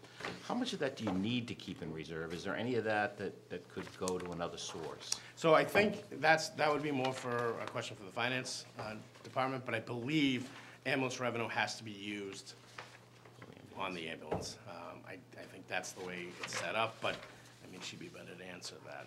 That's my understanding, and that's why we use it the way we do. Ms. Johnson, would you care to? That's correct. That's correct. Has to be used for the ambulance service. That's the way the article was approved at town meeting, correct? Is that why? It's state law. Okay. The revolving fund works is that it was set up that all ambulance revenue will go into the revolving fund to be paid out for ambulance services. Okay. So could it be used for the wages for the ambulance? It is. It is, Yep. but all the wages?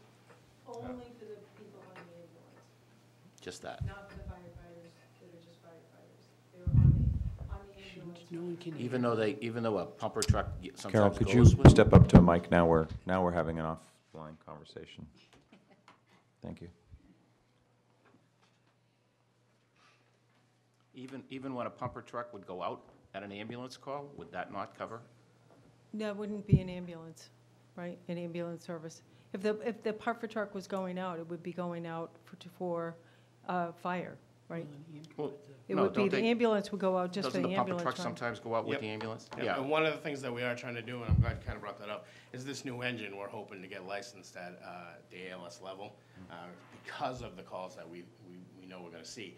So if we can get that, then we're able to bill that as well. Right. So that the truck would go, say, to that lift assist and the other ambulances are out. It would be licensed through the state as an ambulance, it would be considered an ambulance. We just wouldn't be able to transport in it, but we would be able to charge it. It'd be a little weird, maybe people would like it, I know, but it would definitely be something. Maybe car 1, car 2 can respond at that, at training instead of the 4-year lead time fire Yeah, truck. no kidding, yep. Mr. Chair? Mr. Underhill. Correct me if I'm mistaken, Ms. Johnston, but this ambulance fund was also set up to replace ambulances down the road. Yes. So those extra Yes. funds would be used to replace the ambulance on top of paying for. But he just said he doesn't need a Exactly. third one, and he'll never have one. Right, but our No. goal They're is gonna to, break. A second yeah, one? But our he's- goal is to That's replace. fair. He'll Right, have so to that's what those funds would What is be. the lifespan of your ambulance, for 10 10 years? yeah. So in What's 10 the, years, you need a new what's the ambulance. ticket price on an ambulance? Just So the last one remind was- me. Yeah, the last one was 370, so I'm imagining we'll be around the 400 range. You know, we're still a few years off, and one of the things that we did do is that we did set up a line item so that we're able to take some funds and put into the ambulance replacement fund to prepare for the next one. Right. Because we had a great replacement plan, our ambulance is, our second ambulance is in great condition, and running as that second, you know, it's only seeing 250 calls rather than 800 calls, so we're getting a little bit more life out of them. I think- That was the goal with it.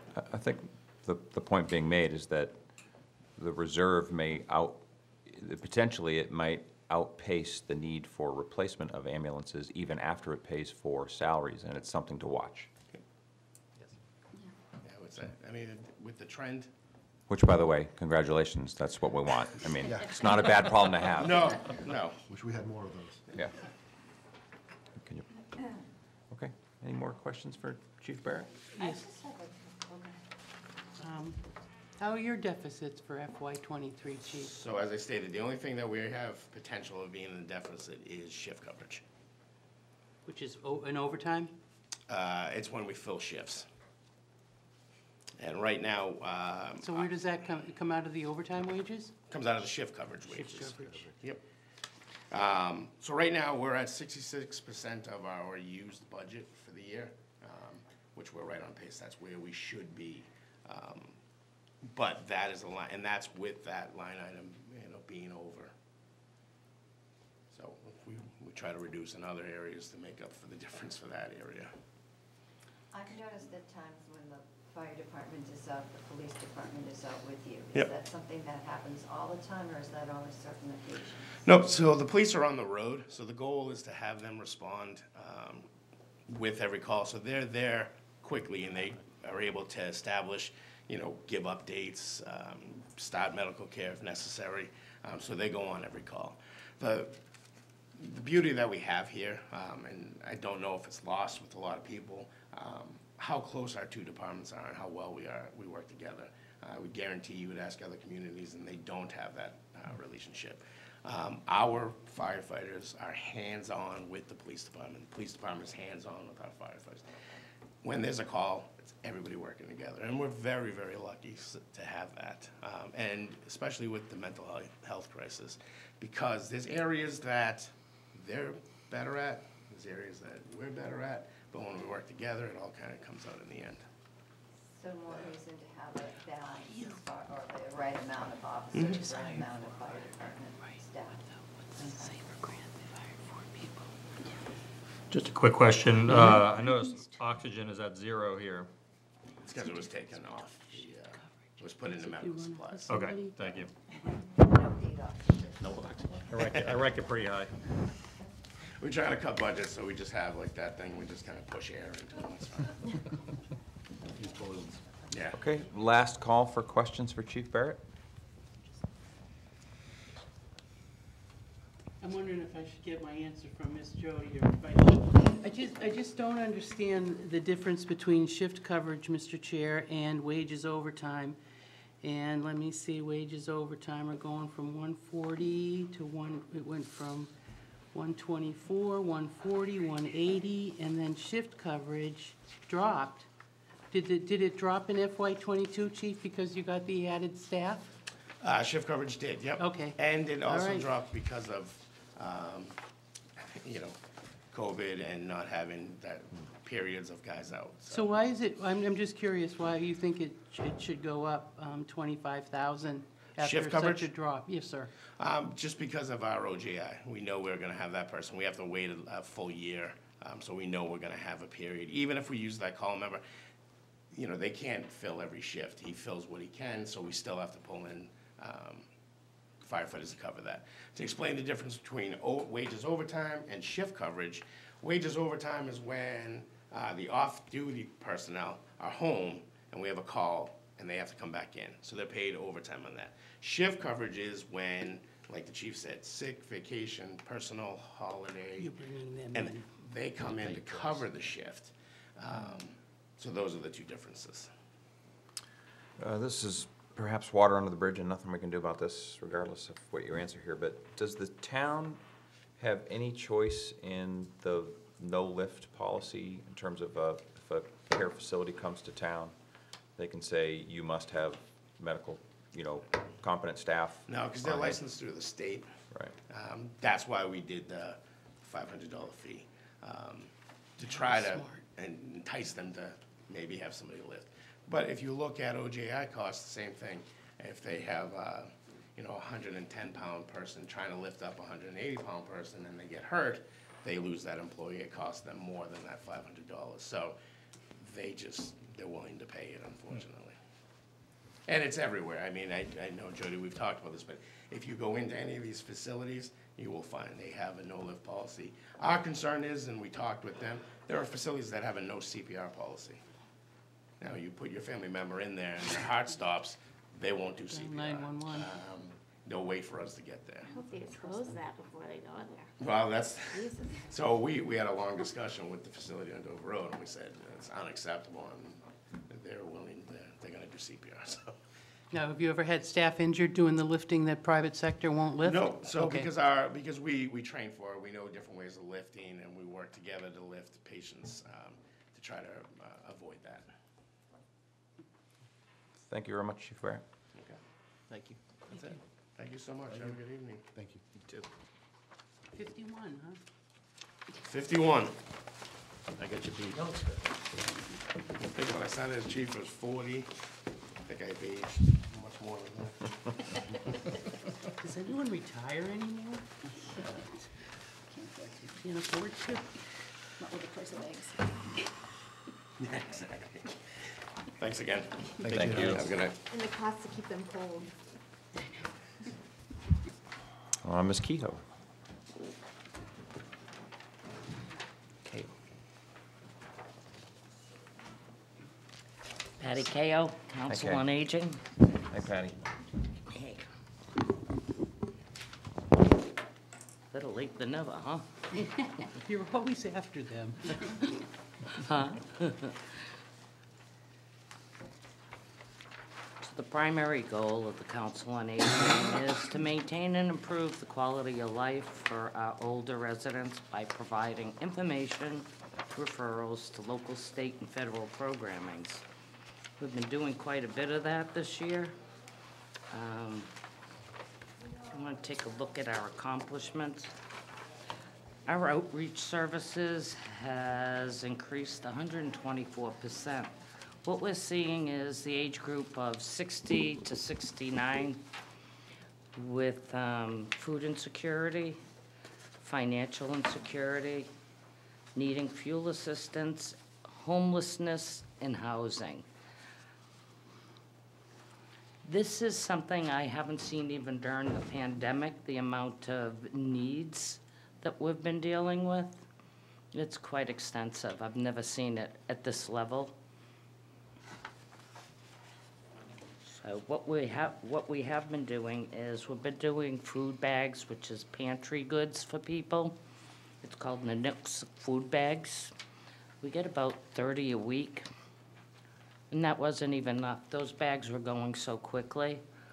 We started another program, Loving Spoonfuls. It's a company located out of Newton. And what they do is go to grocery stores and pick up day-old frozen meats, fresh vegetables, fresh fruits, and single-serving meals.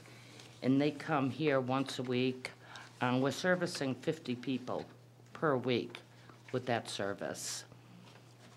So like I said, it really is. I know you told me, Kathy, I exaggerate, but 50 people a week in Millis that need these things is quite extensive. We also have a very kind Millis resident who wants to remain anonymous. She's supplying various shelf staple foods, and that's flying off the shelf. Last week, she brought in 30 cases of chicken, canned chicken. I think we have like maybe a couple of 6 packs left. So people are really flying through this. So I just wanted you to understand the need. We serviced 788 seniors last year compared to 735. We only saw a 7% increase, but our contacts with them are more, as you can see from the outreach duplicated.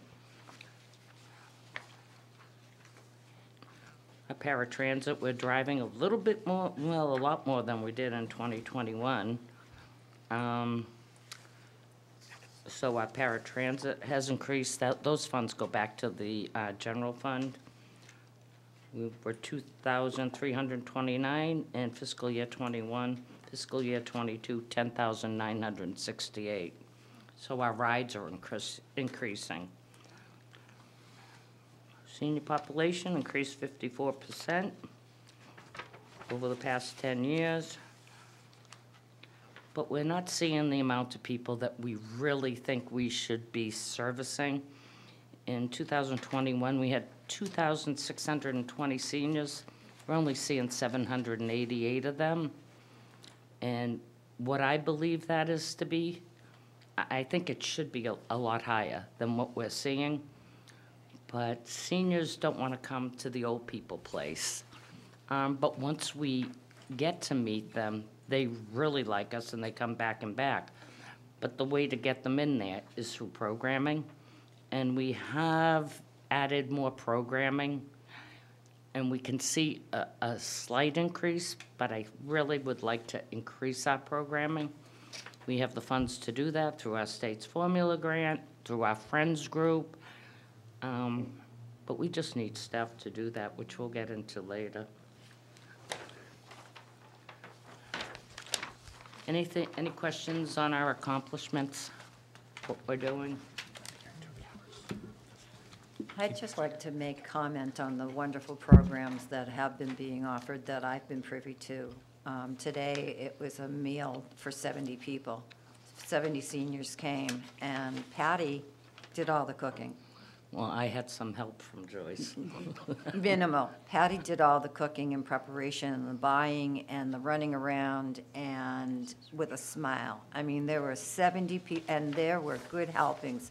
And the fire department came over, some of their staff, the EMTs, 4 of the EMTs came over and they served. There was entertainment. And this isn't the first time that this has happened. I mean, she's offered these services and she's very quiet about it. Valentine's, there was one. There are people from other towns coming to these services. I mean, it's not just Millis residents. They heard about today. And the people were coming from $3 meal. They were, $7. It was $7. It was corned beef and potatoes and onions and carrots and oh my God, to die for ice cream cake that she made herself. I don't know that people realize how much is done at the senior center, so I just wanted to make mention. And the phones are ringing the whole time, and it's quite impressive for what, it's impressive. Well, thank you. Thank You're you both. welcome. Thank you both. Thank you, Joyce.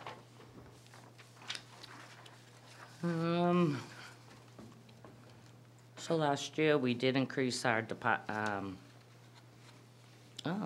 that's supposed to be our outreach worker. It says department assistant from Sandy 20 to Moore? 25, and that's really helped also with the outreach numbers, increasing that 124%. And let's see. That's all we've done for the increases in wages. Our state formula grant has been increased from $17,508 to $28,380, which that will enable us to do some more programming and hopefully attract various seniors, maybe do later afternoon programming, because right now we cannot do afternoon programming. There's only 2 of us. We're doing our day-to-day jobs, our outreach, answering phones. All our staff is multitasking. As you know, as I've been saying for 10 years. So should we just jump right into the budget? Whatever you Let want it to go? do. I submitted a level-funded budget. Salaries at $155,431. Supplies expense $9,934 for a total of $165,365.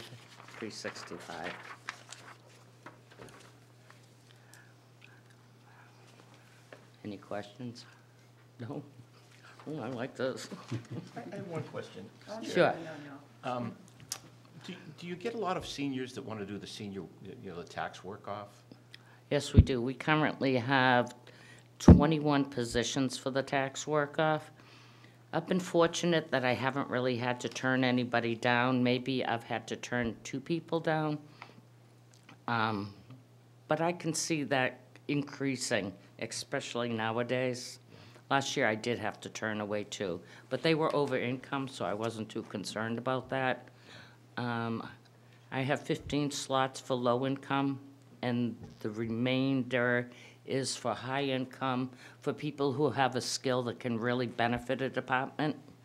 So we try to really take care of those low income seniors. And also, I think the Veterans Program has 5. Thank you. Sure.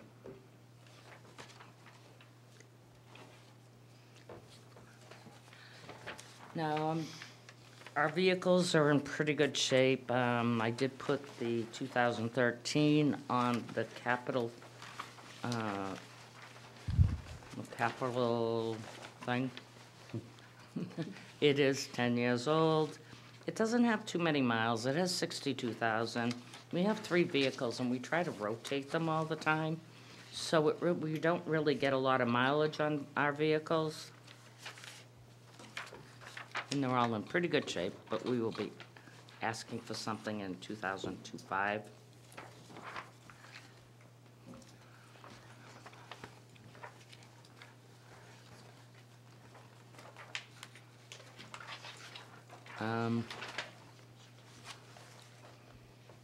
Should we just jump into what I'm asking? I was just made aware that the school was in a deficit.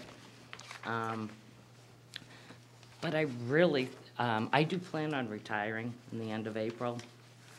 And I really think that's going to affect the senior center. So I really want to push for a programs operation manager.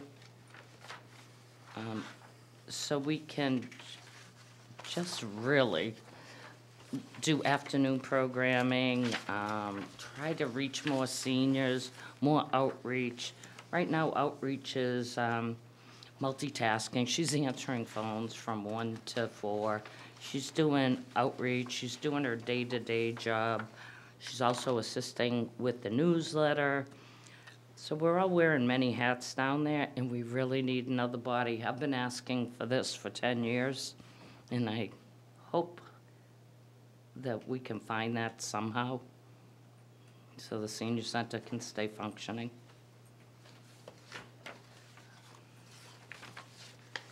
Anybody look at it? To go over,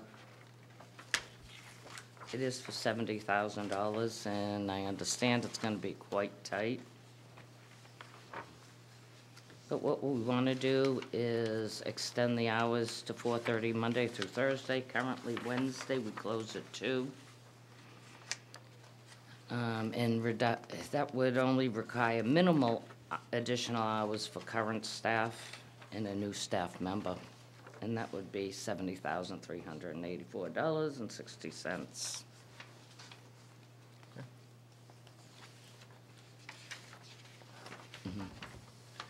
Go ahead. Go ahead, I Joyce. think you all know how I feel. She wears 3, she's doing the job of 3 people.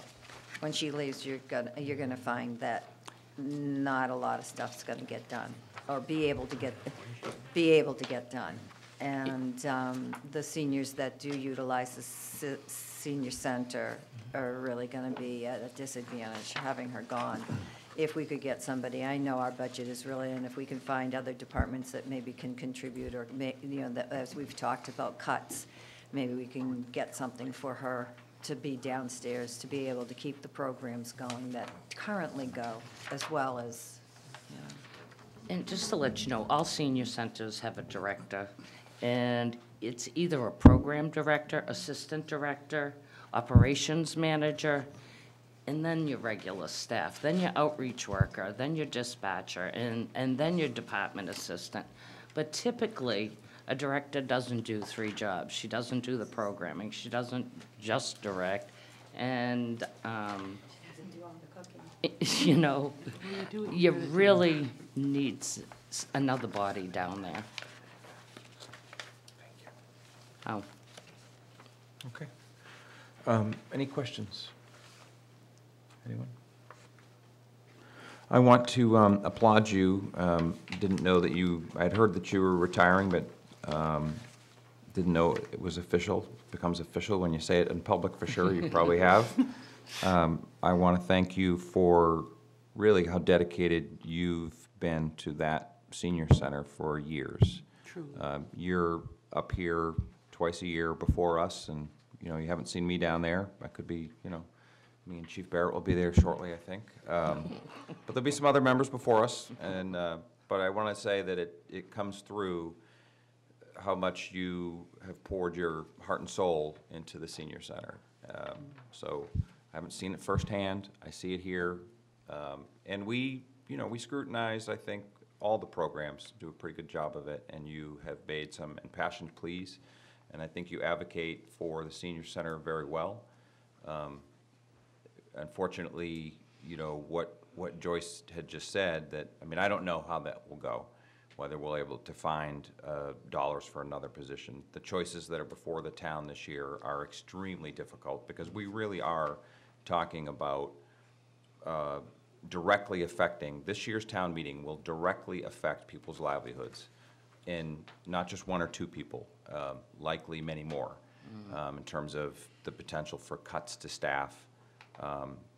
If we thought that there was hope for an infusion of resources from some other place, I don't think we would be saying that in trying to explain the direness of the situation. But it's real, it's there, and I hope people are paying attention because that, you know, it's going to happen. We're in a tough position. So don't mean to, I'm not putting that on you, but it's a real situation, and you know, aside from that, I just wanted to say thank you, give you a personal thank you, and I think I speak from all of us that, you know, we really appreciate what you've done. So Thanks. you're welcome. Appreciate it.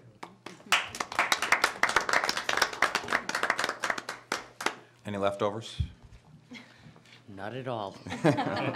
Nope. No, my What we goodness. had, one piece of pie left? That was it. One piece of pie. Even the diabetics ate it. Well, luckily you had the EMTs. There were EMTs there, though, so We had four of the them. EMTs there. They didn't get any pie. I felt bad. I might make them one. Thank you, All Patty. right, thank you. Thank you.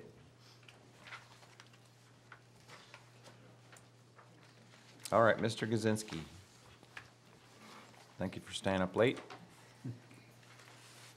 You sleeping in your cot in your office tonight? Yeah, occasionally.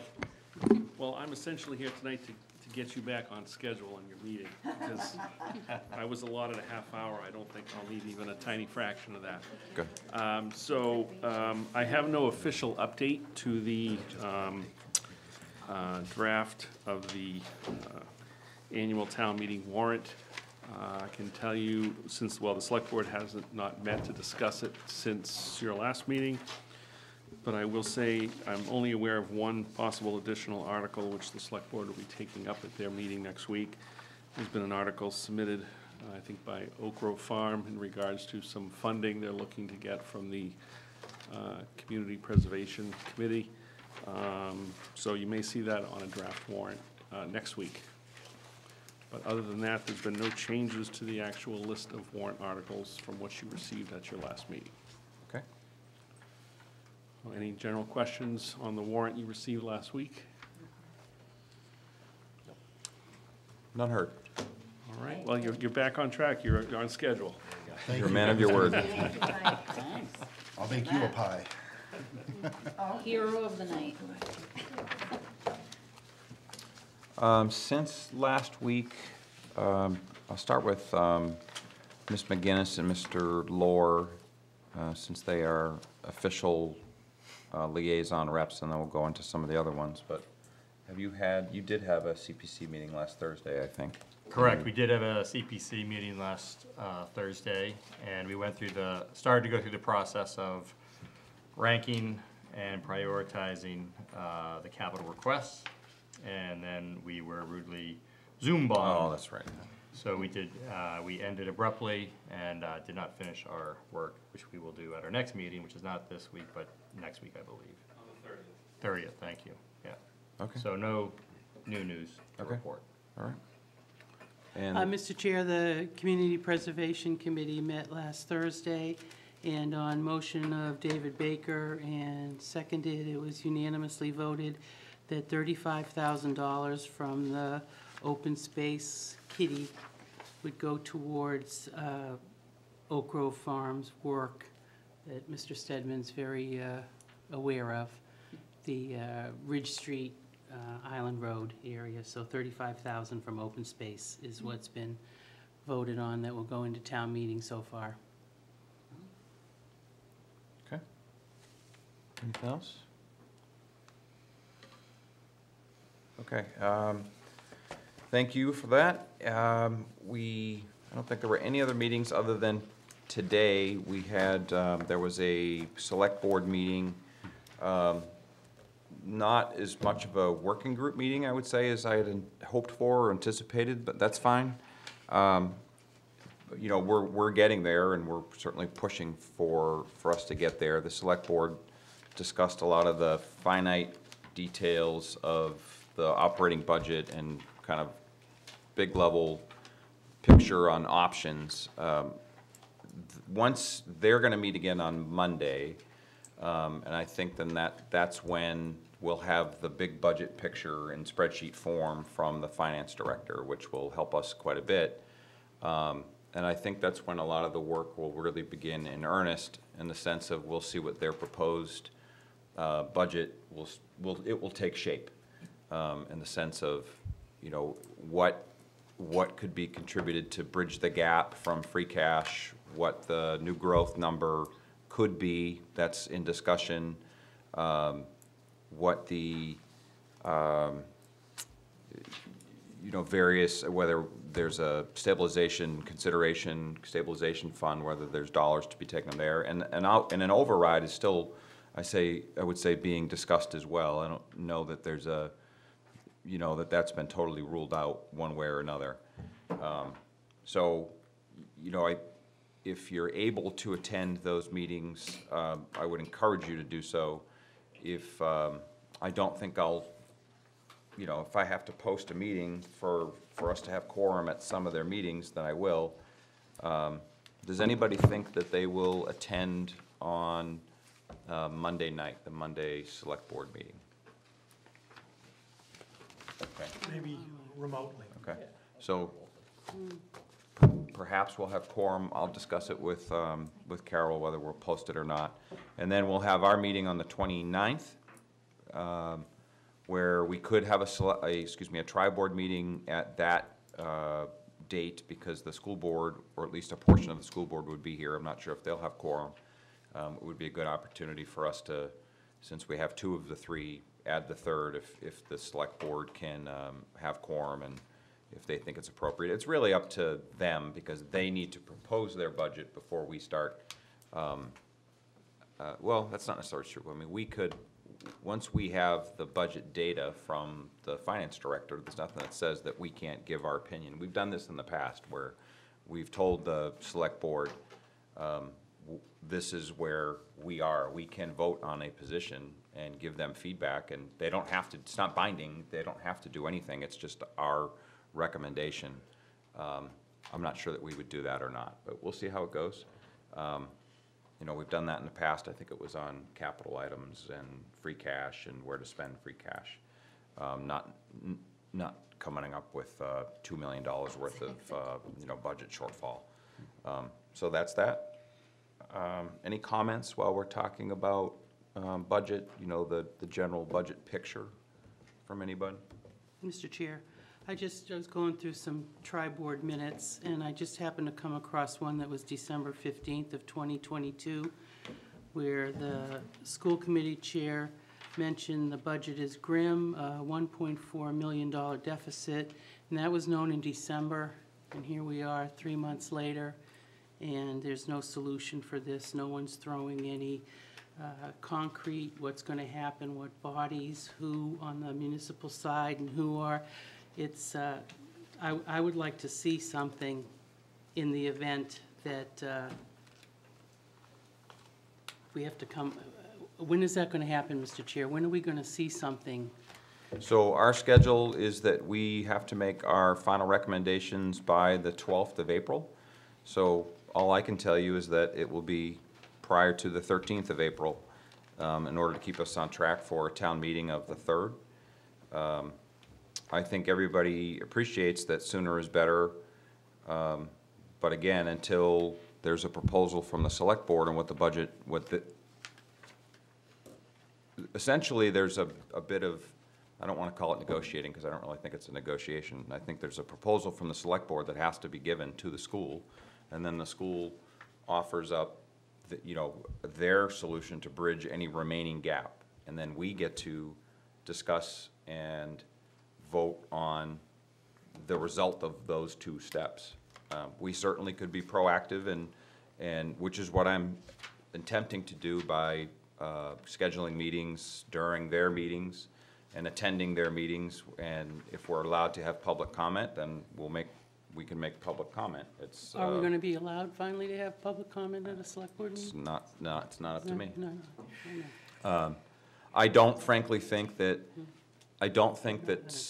it'll be effective to solve this with 9 finance committee members and 7, is it 5 or 7? 5 school board members, and I don't think it's all of us in a room hatching it out. I think it's, we take what we hear, we discuss it we take what we hear in a tri-board or a setting of, a working group setting, we take it back to our own committees, we digest it and get feedback here, and we come up with our position, and then we communicate it to them. And let those that have, it's their responsibility, when I say them, it's the school board's responsibility to come up with their budget, and it's the select board's responsibility to come up with what goes into the warrant. It's not our, we don't have authority or responsibility to do that, so it's up to them. And that's why. So why are we here, Mr. Chair? Well, because we can, Give our we need to understand it. recommendations, thank you, We okay. stand between town meeting and And we need to understand what we're voting on. So for us to just say, well, I have no idea how we got there, come April 12th, to make final recommendations, that wouldn't be doing our duty to the town. So that's why I'm suggesting that we can make recommendations, but we have to stay engaged along the way so that we understand the implications of, you know, here's an example. If we raid or allocate money from stabilization fund to bridge some gap, some portion of the financial gap, there are second and third order effects of doing that. Potentially a lower bond rating that would affect a school that we're talking about funding, a school renovation project that we're funding. The PFAS plant, the Numerous, DPW garage. numerous, that which is hasn't been why funded yet. all these things affect each other. So we just need to stay engaged and make sure we're doing, whether we put a recommendation for it or not, we definitely have to have a good understanding of what's being proposed and why. So, So, Mr. Chair, is there any way for us to learn, or for the new members, what is the history of the stabilization fund? And I heard this morning 5% be kept in it, but you can rate it, not rate it, but have 3 years to refund it. I mean, is there some sort of written guidelines that the FinCom has regarding this, or do we you know, it appeared from hearing today that, and correct me, there were a few there, that it was, funds are going to be taken that aren't usually taken for this. Is it one time? How do we pay back?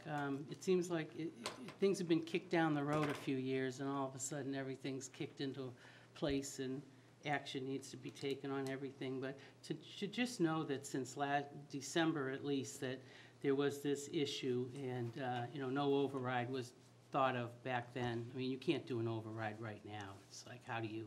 there's enough time. Although they said that they could still do it. And then, you know what, no one is the mentioning. answer to your question, Yeah. the answer to your question is yes, there are documents that describe exactly what the policy is for stabilization. In our own finance committee documents, it Okay. explains it, you know, in brief, but then it's in the bylaws or elsewhere. There's somewhere where there's the official stabilization policy, and I'm not sure if you captured the whole thing verbatim, word for word. Yeah, it's Okay. that big. Okay, so there are, but we have our own Yeah, document that explains it, and so we'll certainly have that on hand. We'll include it in next week's packet. And it's in our glossary too. Thank you. Right. Time to review Right. it. Since I wrote it, I know it's in I know. Okay, any more comments, questions, philosophy? I just Ms. have a Rice. question about the Tri-County renovation. Sure. Oh, or that was new school. my other. So I still don't think majority of Millis residents know about this, and I didn't know if it was gonna get mentioned in the town meeting or in the finance committee report as something to watch, or. So I will, if you don't know, for those that are new or didn't know to begin with, the chair is responsible for writing the introduction to the finance committee report, and I certainly can edit and review other portions of the document, but the introduction will absolutely include that. You know, that's definitely a A lot of people are surprised. noteworthy and on the radar, and it really needs to get people aware of, you know, what's coming in October, and before then, you know, there's other opportunities to get knowledgeable. Ms. Garzon? And to be aware of how the procedure works, because it's very different from a town project. And so I think wherever we can spread awareness to people living in other towns even, of how this all works for approval, I think is important. One of my fears along the same lines, one of my fears is that the current operating budget situation is not well known amongst residents. You know, when there's a big capital item that potentially has a borrowing or a bonding issue that, you know, or a school to be built, or just a large capital outlay, I think everybody really knows about it up front. I don't see much, and we can't, you all know this, that we can't rely on Millis Public Forum or any other social media to conduct business. But I'm getting to the point where I feel like there needs to be something out there, and I don't know that I'm the right person to do it. But a $1.9 million shortfall and up to 27 and three-quarter teacher cuts from Millis Public Schools ought to be wide known by now. And somehow we have to, the town, not me, not necessarily this committee, but the town needs to know that. So, I mean, I've been telling my friends and acquaintances, you know, this is what's coming, and you ought to tune in, pay attention. We just need to do a good job of doing that. The select board is talking about, you know, they're going to have an opportunity, or they're going to give an opportunity to get feedback from the public. So somehow, I don't know. You know, it'll be on their agenda. It'll be a posted meeting. So everything is being done out in the open. Everything is publicly posted. You know, but we have to push information. So it can't just be it just doesn't happen by accident. There has to be a push of information, and this is what's happening. And we don't have a good method to do that, because in a lot of instances, our hands are tied by public meeting laws, rules. So, all right, enough from me. I'm going on and on. Well, what's unfortunate is we've known about this deficit for quite some time, and it's been the same story week after week after week, and I haven't seen anything with no discussion. And I mean, I've let my children who are in other towns know about what's happening in Millis, and I've said to them, make sure that you're aware of what's going on in your town. Because it's statewide, it's not just Millis, but Millis is so small that this is huge impact, huge impact. I don't know if it's within the town's budget to do a mailing, or if there's emails that, you know, a townwide email that, or even the forum, letting the town know what's going on, because you're right, a lot of people don't know what's going on and need to know what's going on. And it should have been noted months ago. I mean, it was known months ago. Something should have been addressed months ago. And to say to us at our last meeting, when we questioned about writing the governor and saying, oh, or have any letters been written, and oh, well, we'll get to that. What do you mean you're going to get to that? I don't understand. When? When are we, so? I agree with much of what you just said, but knowing about it and having the ability to do something about it prior to the governor's budget, you know, that's a whole process that's out of our control. So knowing that in December that there's the potential for a budget shortfall or an increase in costs for particular programs, knowing about that does not give us, even whether it was October or December, doesn't really give us the ability to do something about it until we see what the state aid numbers are, whether it's Chapter 70 funds or unrestricted local aid. You know, there's a process, and unfortunately it's slow. It's the first time I've gone through it, but likely it's not the first time that those have, you know, been on boards and committees and select boards and school boards. Likely not their first time. So we'll get through it. It's just going to be painful. So. 2 queries, if I might add, Mr. Please. Chair. Okay. I'm pretty sure we heard this morning that there will be a decrease in local aid receipts. Yes. Is that anything that, based on, is the town administrator prepared to, he said it publicly this morning, is he prepared to brief us on this today? just a small amount? Yeah, I don't have the actual document in front of me, but the net is approximately a negative $20,000. You know, the gross is an increase, but the increase is a total of $30 per student, which is minimum aid, and unrestricted general government aid going up 2%. So when you combine that with all the offsets and state assessments that come in every year, it actually comes out to a net negative about $20,000. So we project in our revenues a 0.5% increase per year in state aid, but I guess that was overly optimistic. So unfortunately, it's a problem that there's 119 school districts in the state that are considered minimum aid districts, where the state considers them more moderately wealthy communities, so they really don't spend a lot of money in increases in local aid for education. The state, if you watch the news stories, they'll say how much education aid has gone up, is going up. Yeah. Not for these 119 communities. Most of the 500 million in increases will go to gateway cities. And a lot of the small towns don't get very much at all, unfortunately. That's just the way the formulas work. When it comes to the formulas, how often are those revisited? Because as we just heard, we have more folks here in Millis who are food insecure than we have in the past.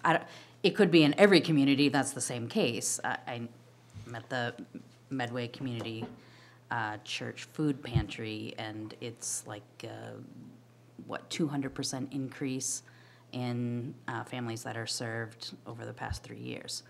So it's not just everywhere. I mean, it's not just Millis. It's Right. everywhere. But how often are those kind of districts evaluated on their demographics? Yeah, I would agree, there's a lot of factors that go into this, and I won't pretend to say that I understand there's like, 75 factors that go into this, and there's measurements.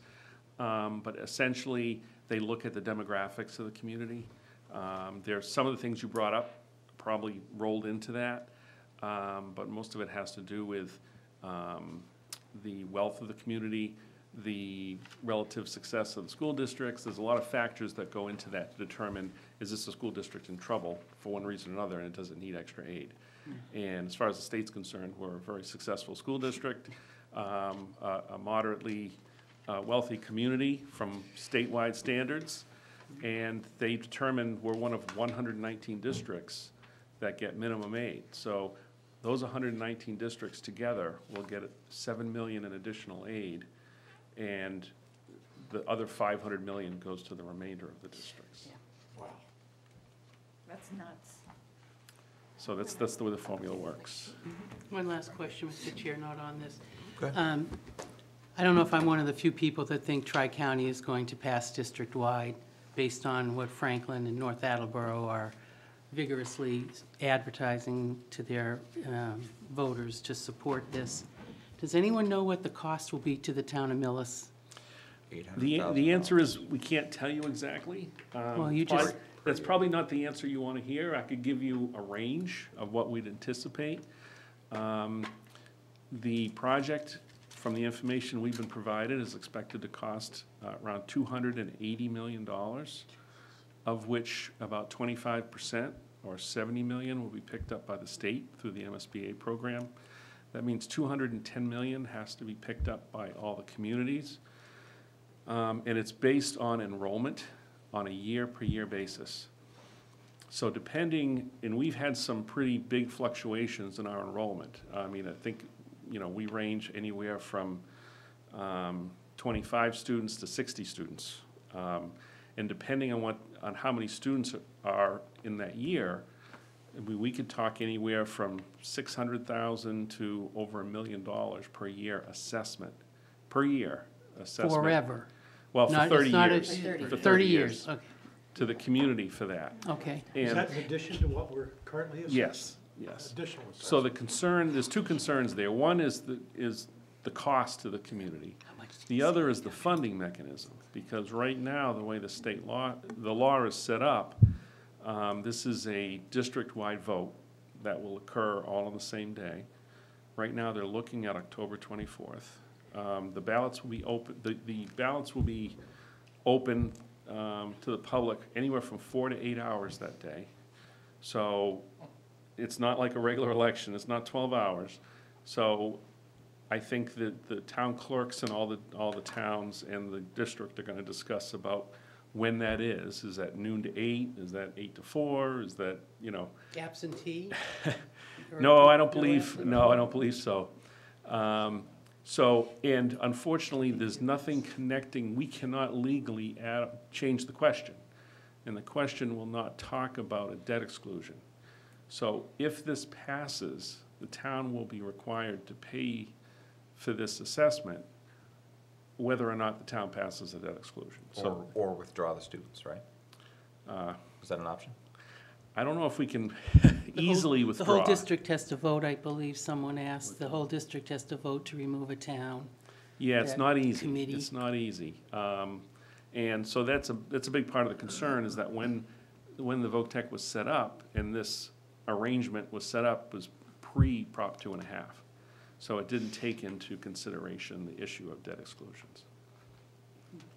So, And now with us having to face a new middle school and high school as well. Pardon? And spec- Yes. Have we ever, has the town ever romanced the idea of not having a high school? Okay, That's not we're for gonna us. move on to the next agenda item. Got there in about 6 minutes. No, you're not. Not on the agenda tonight. Okay, so the next agenda Thanks, item is the bills payable. I'll take a motion. Mr. Chair, Ms. Garzon? I move that we approve the payment of $987.65 to the postmaster. I assume that this is postage for the Finance Committee report. Second. Let me just verify that, if it says it here. Seems early for that, doesn't it? Well, we Spring approve it so it can be 2023. paid. Yeah. Spring 2023. Yes. Thank you. Okay, it's been moved. Second. It's been seconded. Discussion? None heard? All those in favors? Say aye. Aye. Aye. Passes unanimously. Please sign.